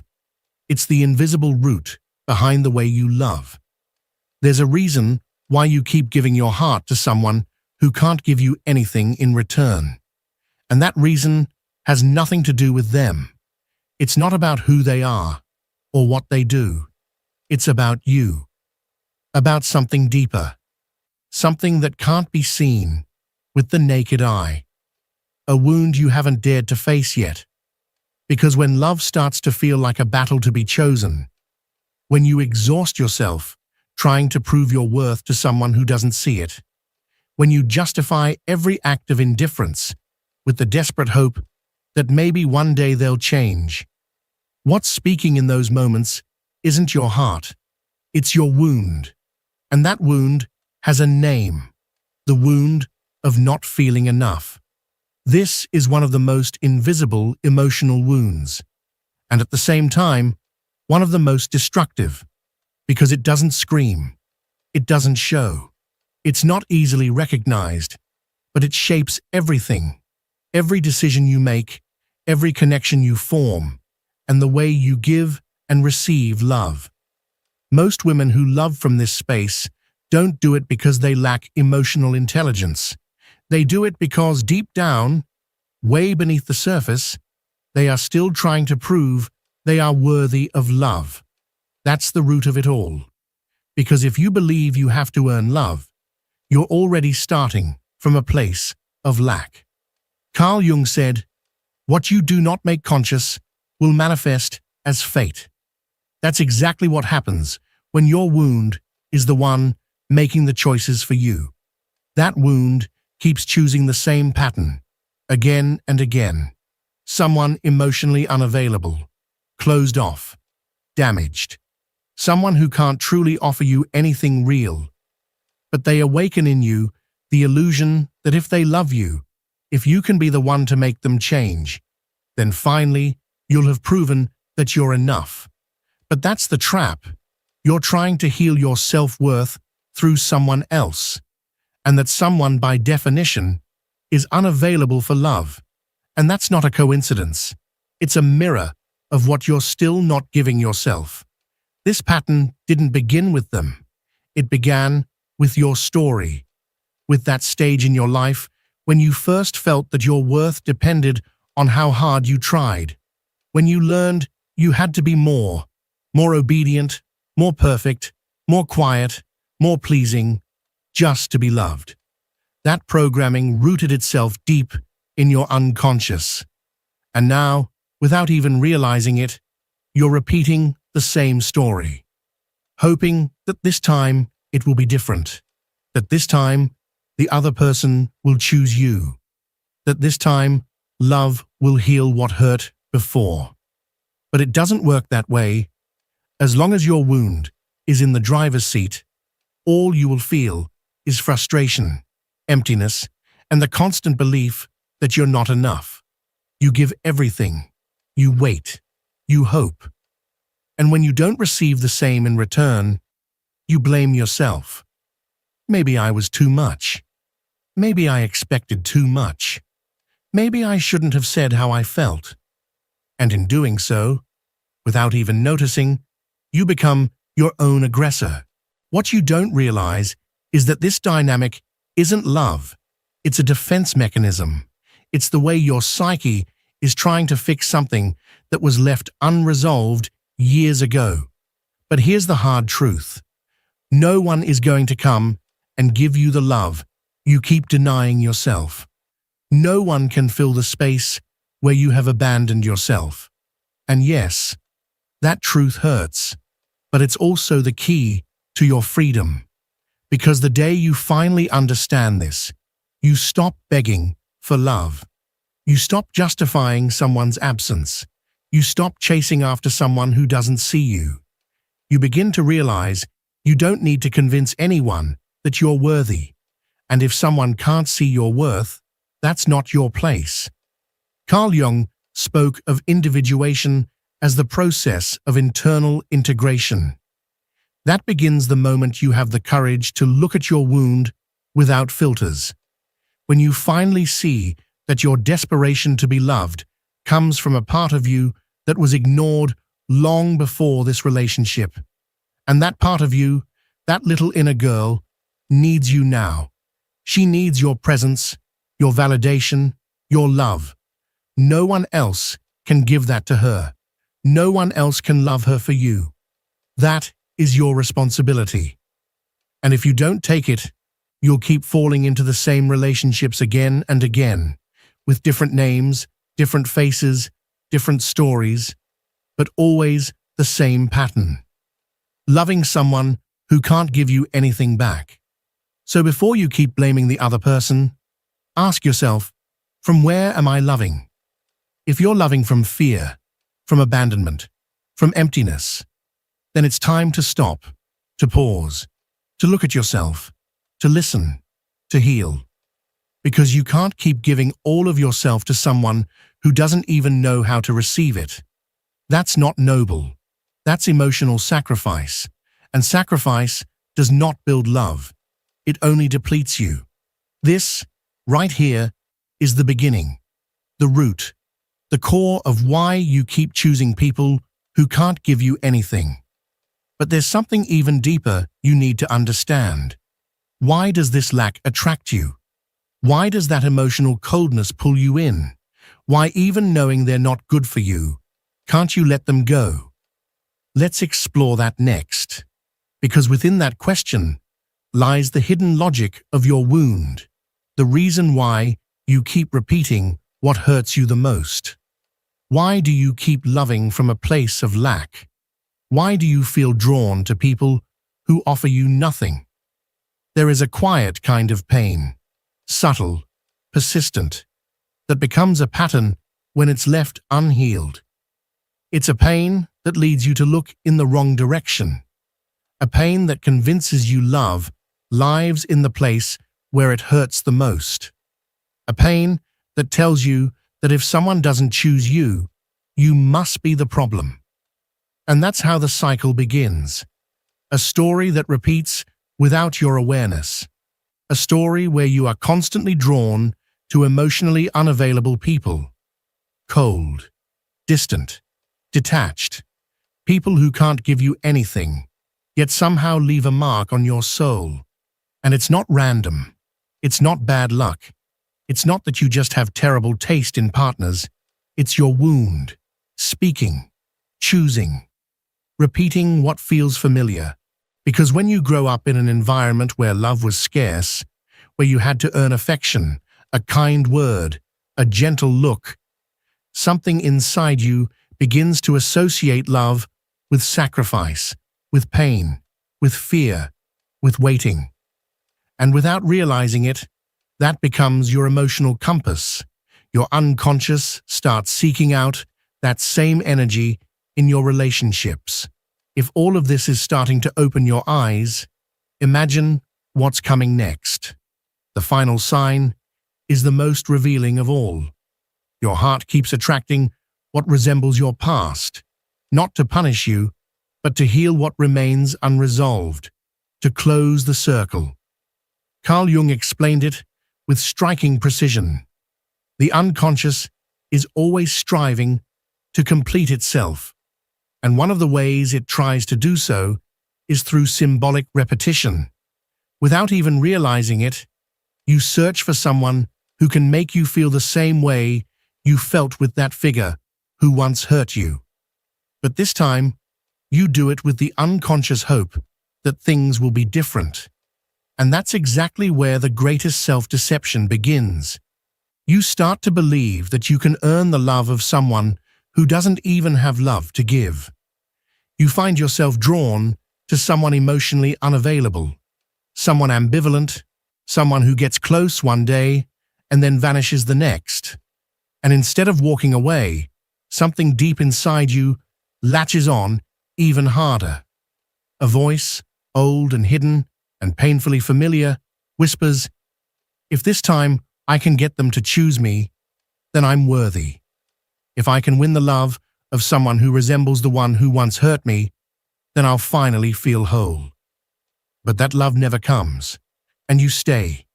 You wait. You endure. You justify. You convince yourself that you're fighting for something meaningful, when in truth, you're just reliving an old wound.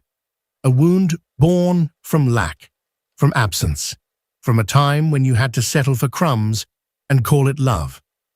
And because your wound grew in the soil of scarcity, you now feel strangely comfortable in spaces where nothing is given, where there's no reciprocity, where you give everything and all you receive are fragments, moments so small and insignificant, but your mind turns them into castles. A glance, a message, a faint memory, and your imagination fills in the rest.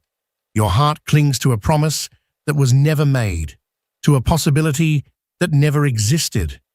And the cruelest part is when someone finally comes along, who sees you, who treats you well, who doesn't require you to earn their love, who doesn't make you feel small.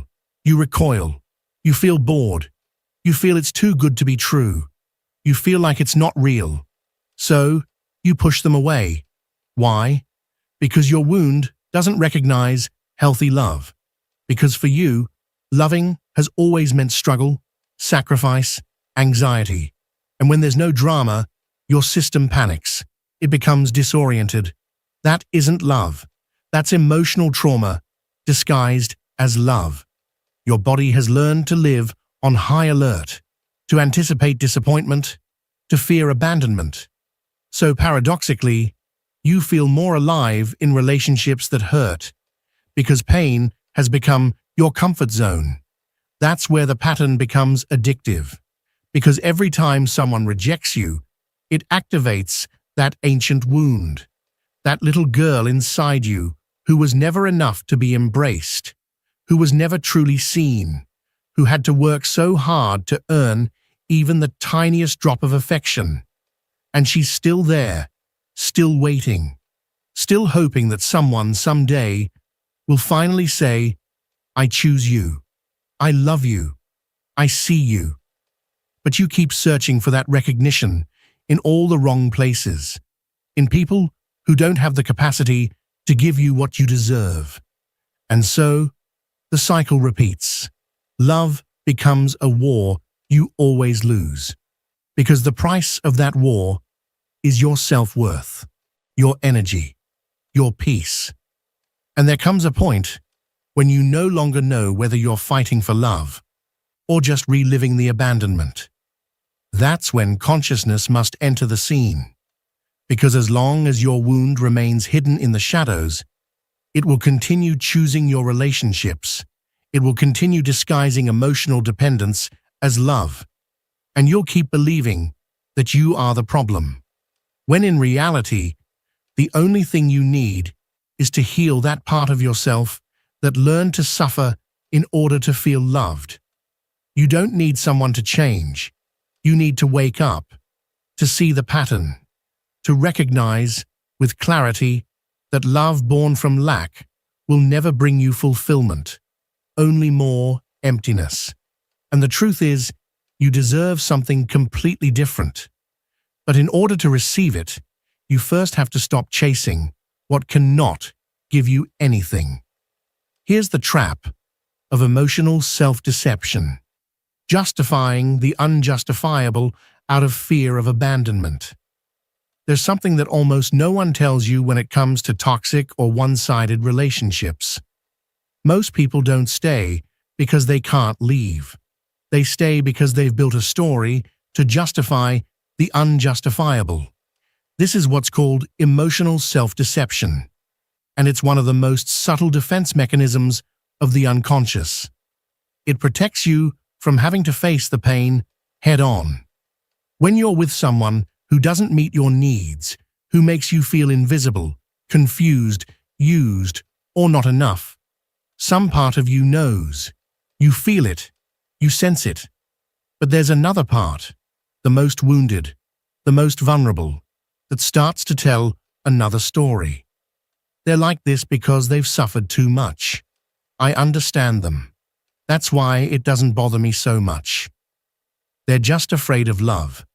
Deep down, I know they love me. They just don't know how to show it.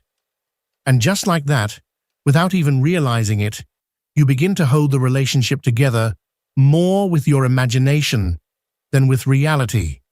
You start constructing a narrative that transforms abuse into sensitivity, coldness into trauma, indifference into fear of love, instability into emotional depth. And all of that feels noble. It feels loving. It feels like empathy. But it's not. It's fear. There's a fear that many of us carry deep inside, a fear that we barely dare to admit even to ourselves.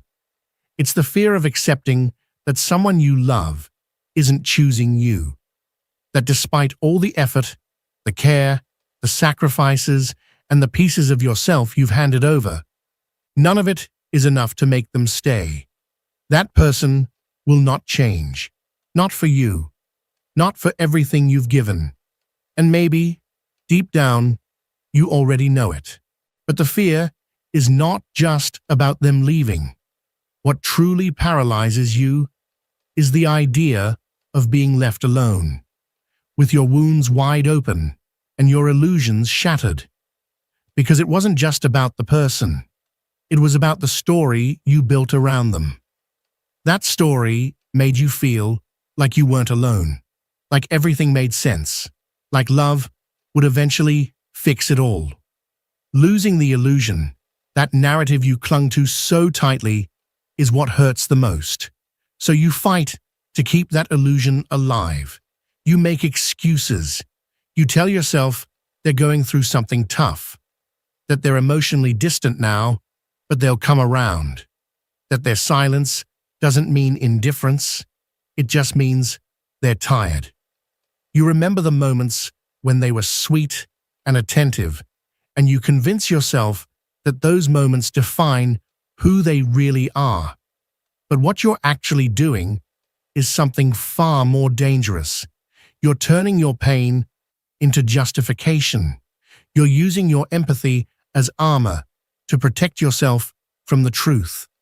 Because if you looked clearly, if you admitted to yourself that they're using you, that they don't love you the way you love them, that there's no real reciprocity, you'd have to do the unthinkable. You'd have to walk away. You'd have to let go. You'd have to set boundaries. And that, for you, touches the deepest wound, the one that whispers, "You're not enough." The one that says, "If I leave, no one will ever truly love me." The one that makes you believe that maybe you're the problem, that maybe you're asking for too much. So you choose the path that feels safest to your nervous system. Denial, self-deception. And the thing about self-deception is that it works for a while. It gives you temporary relief. It numbs the ache. Until one day, your body begins to speak louder than your thoughts. The anxiety becomes constant. You can't sleep peacefully. You start to look in the mirror and not recognize the person staring back at you. And then it hits you. Your entire world is orbiting around someone who doesn't even notice your gravity. That realization shatters your soul, not just because of what the relationship has become, but because you realize you betrayed yourself. You silenced your instincts. You made yourself small to be loved. You mistook endurance for love. You became an expert at forgiving someone who never even apologized, all because you were terrified of being alone. But that fear, that terror of abandonment, isn't new. It didn't begin with this relationship. That fear was planted long ago, in the earliest chapters of your life. In those moments when you needed love, but it wasn't given. When you felt unseen, and you blamed yourself. When you learned to be the understanding one, the good one, the one who doesn't complain, the one who waits, who adjusts, who doesn't ask for too much. And now, you're repeating the same story. That unhealed wound is still there, whispering to you that if you're just more patient, more empathetic, more loving, maybe then they'll change. Maybe then they'll see your worth. But here's the truth. They won't. Not because you're unworthy of love, but because when you love from your wounds, you choose from your need, not from your self-worth. The people you attract aren't there to heal you. They're there to reflect what still needs healing within you. And that's why the pattern repeats. Even when the faces change, the pain feels the same. The same emptiness when they don't reply. The same hope when they show a flicker of affection. And you hold on for months, sometimes years, even decades, clinging to the fantasy you created, hoping it might finally become real. But it never does, because it was never love. It was a reflection of your fear. The most courageous thing you can do is not to wait. The real bravery lies in facing the pain, in admitting that you lied to yourself, that you justified what was unjustifiable, because you didn't know how to live without the illusion. But that's where transformation begins, when you stop lying to yourself, when you choose to see reality, even if it hurts, when you take the side of your dignity, not your desperation. It's not easy, but it's necessary, because no real change can happen without a dose of brutal honesty. And sometimes, the hardest truth is the one that sets you free. Many people silently ask themselves the same question after a painful breakup, or after falling back into a relationship that drained them. How could this happen again? And what hurts the most is not just the pain itself. It's realizing that despite all the promises you made to yourself, you repeated the same pattern. Again. That's not a coincidence. It's an unconscious mechanism, a pattern rooted so deeply inside you that it cannot be undone by willpower alone. Carl Jung said it best. What you do not make conscious will manifest as fate. That's exactly what happens with unhealed emotional wounds. They don't stay quiet. They don't fade away with time. They manifest. They disguise themselves.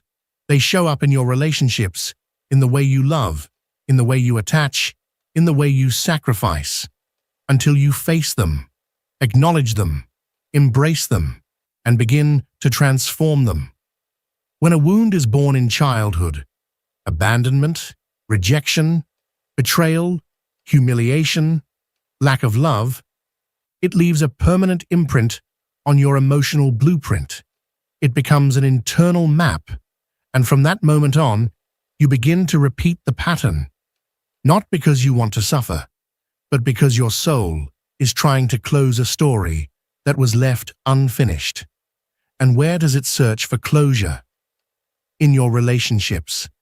Because intimate relationships are the perfect stage where your unconscious can reenact the unresolved pain. It's in the places where you care the most, where you feel most vulnerable, where you give the most, that your deepest traumas are triggered.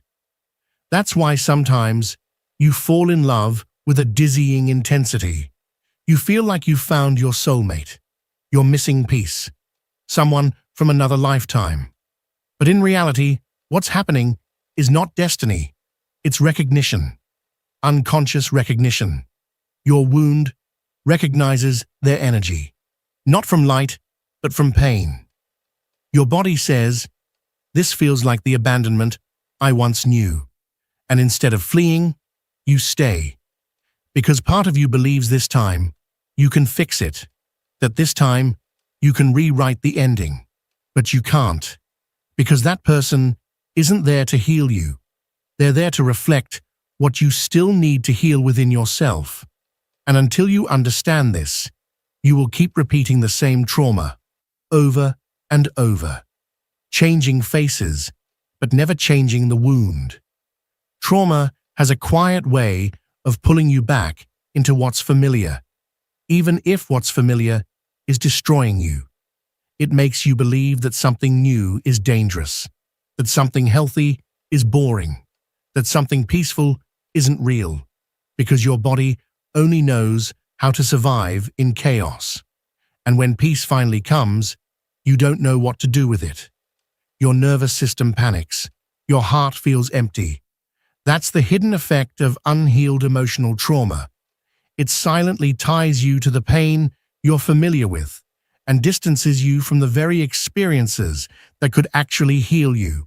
And as long as you're not aware of it, your wound will continue to recreate the same kind of situations that once hurt you the most. The worst part is, it'll do it with your full consent. You'll be the one justifying it, defending it, holding on to it, not because you want more pain, but because you've confused that pain with love. If you grew up believing that love had to be earned, that you had to fight for it, wait for it, prove yourself worthy of it, then when someone offers you genuine, unconditional love, you can't accept it. It doesn't fit your inner map. It terrifies you. So, once again, you find yourself drawn to the one who's unavailable, to the one who doesn't choose you, to the one who makes you feel like you're not enough. Not because you're foolish, but because your trauma is still in control. And that trauma, it doesn't calm down just because someone else loves you more. It doesn't get smaller with affection alone. It only starts to heal through awareness, when you find the courage to look back with a different set of eyes, when you finally realize that the little girl who was abandoned, who thought she had to be perfect to be loved, is still waiting, still hoping someone will come and say, "I see you. You are enough. You don't have to keep fighting." But no one can truly give her that. No one, except you. As long as you're searching outside for a healing that can only come from within, you'll keep falling into the same emotional trap. Because relationships don't heal wounds. They reveal them. They expose what you haven't yet integrated. And yes, that hurts. But it's also a gift. Because every time the same pain repeats, you're being offered a choice to sink deeper into the wound, or to walk through that pain toward real healing. Repetition isn't your punishment, it's your mirror. And when you finally learn to look at that reflection without judgment, without shame, with complete honesty, the cycle begins to break. Not suddenly, not overnight, but it does begin to break. It starts when you stop chasing what keeps hurting you, when you choose to stop defending the indefensible, when you set boundaries, not out of pride, but from deep self-love, when you decide to walk away, not because you've stopped feeling, but because you refuse to keep bleeding for someone who doesn't know how to hold your heart. That's the beginning of true awakening, because a woman who has faced her wounds with compassion no longer stays where love isn't mutual. She no longer accepts emotional crumbs. She no longer convinces herself that almost love is enough. A woman who has stood in the mirror of her relationships and made the decision to heal. She no longer repeats her trauma. She transforms it. She alchemizes it into wisdom. And from that place, she begins to love in a new way, not from scarcity, but from awareness, from wholeness, healing the wound, choosing differently. That is the awakening that changes everything. There comes a moment in every woman's life, a woman who's loved from her wounds, when something inside her shatters. But this time, it doesn't break the way it used to. This time, it's not a fall into darkness. It's a crack that lets in the light. It's a rupture that doesn't destroy her, but opens her eyes, opens her soul, opens her truth.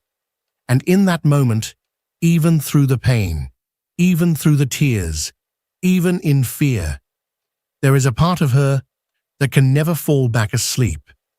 That moment arrives when you can no longer carry the emotional lie that kept you trapped, when you just can't keep making excuses for what is clearly not love, when you become profoundly tired of chasing what never truly chose you, and even if your heart still feels something, you choose to walk away. Even if it aches, you choose to let go. Even if your whole body trembles, you choose yourself. That is the real act of awakening, and no one can do it for you. Healing a wound is not some magical event. It's not a straight path. It's not waking up one day with everything perfectly fixed. Healing is deeper than that, messier than that. It's real. It's raw. It's sitting with yourself and saying, yes, I was that little girl who didn't feel good enough. Yes, I learned to love from sacrifice, from waiting, from fear. Yes, I betrayed myself again and again, just to avoid losing others. But it's also looking at yourself with deep compassion, and then adding the one thing that changes everything. No more. Because there comes a point where pain is no longer a valid excuse, and instead becomes the fuel. The fuel not to justify what you've allowed, but to start building the life and love you truly deserve. That is healing. It's no longer repeating from the wound. It's beginning to choose from consciousness. Carl Jung spoke of the process of individuation as the sacred journey through which the soul meets itself. It is a path of inner awakening where you begin to stop living for others, no longer shaped by expectations, masks, or roles you've learned to play. It's the moment you choose to no longer abandon yourself for the sake of fitting in or being accepted. Individuation is the courageous act of integrating your shadow, your wounds, your past, not to bury them or hide them away, but to understand them fully. And through understanding, you stop projecting them onto the world. You stop making choices from a place of emptiness, pain, or fear. Suddenly, you no longer seek validation from others. You no longer feel the urge to prove your worth through someone else's love. Because finally, something clicks deep inside. Something no one ever taught you when you needed it most. You are enough. And this isn't just a nice quote or a comforting phrase. It's a truth that becomes etched into your being when you finally decide to do the inner work. When you face the pain you spent a lifetime avoiding. When you stop running, stop begging, stop chasing, and instead start walking, step by step, back to yourself, back home. This journey isn't smooth or perfect.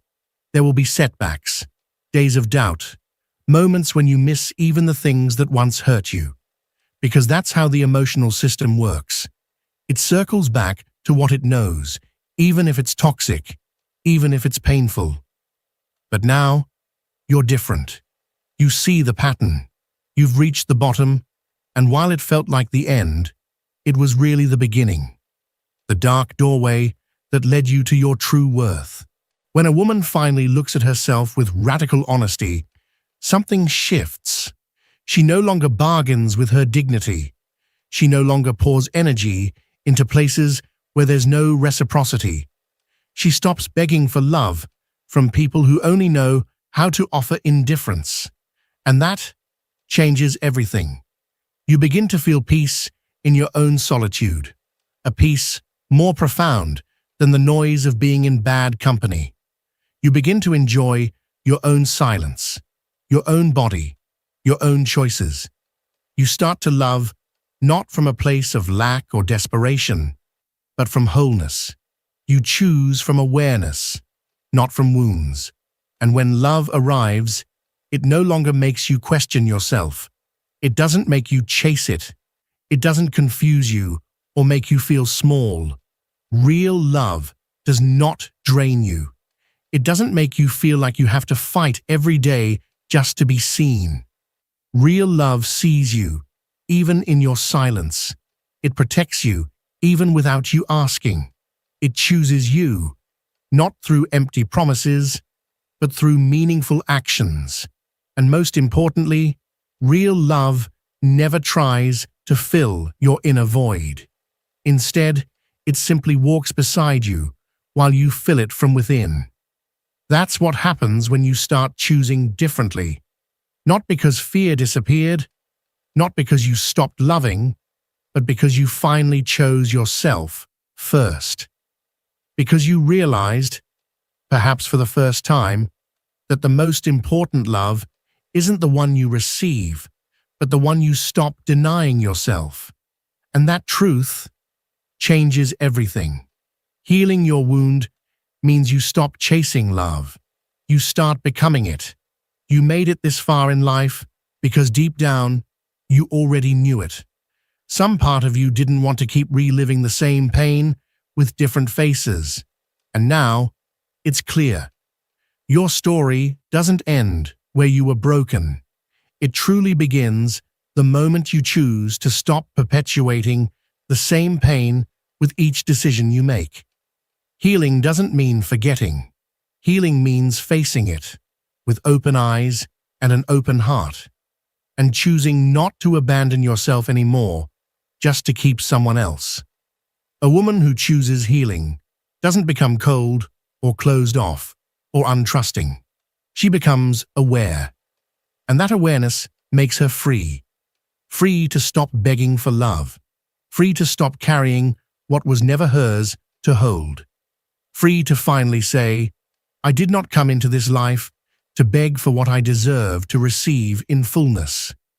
Carl Jung believed that the soul has an instinct toward wholeness, and that wholeness can never be reached by waiting for others to complete you. It comes when you choose to complete yourself from within. Today, you are ready to let go of the patterns, to release the trauma, to shed the version of you that believed she had to be chosen in order to matter. Today marks a new beginning, one that doesn't come from fear, but from truth. If you feel this in your heart, write it in the comments. I no longer chase love. I am love. And from that place, I choose differently. Because this is the woman I'm becoming. This is the woman I'm finally allowing myself to be. If you've made it this far, it's because you're ready to transform your life. But this is only the beginning.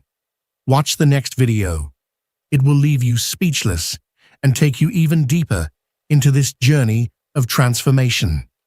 Click now, subscribe, and turn on the notifications so you never miss the content that could change the way you see everything. I'll see you in the next one.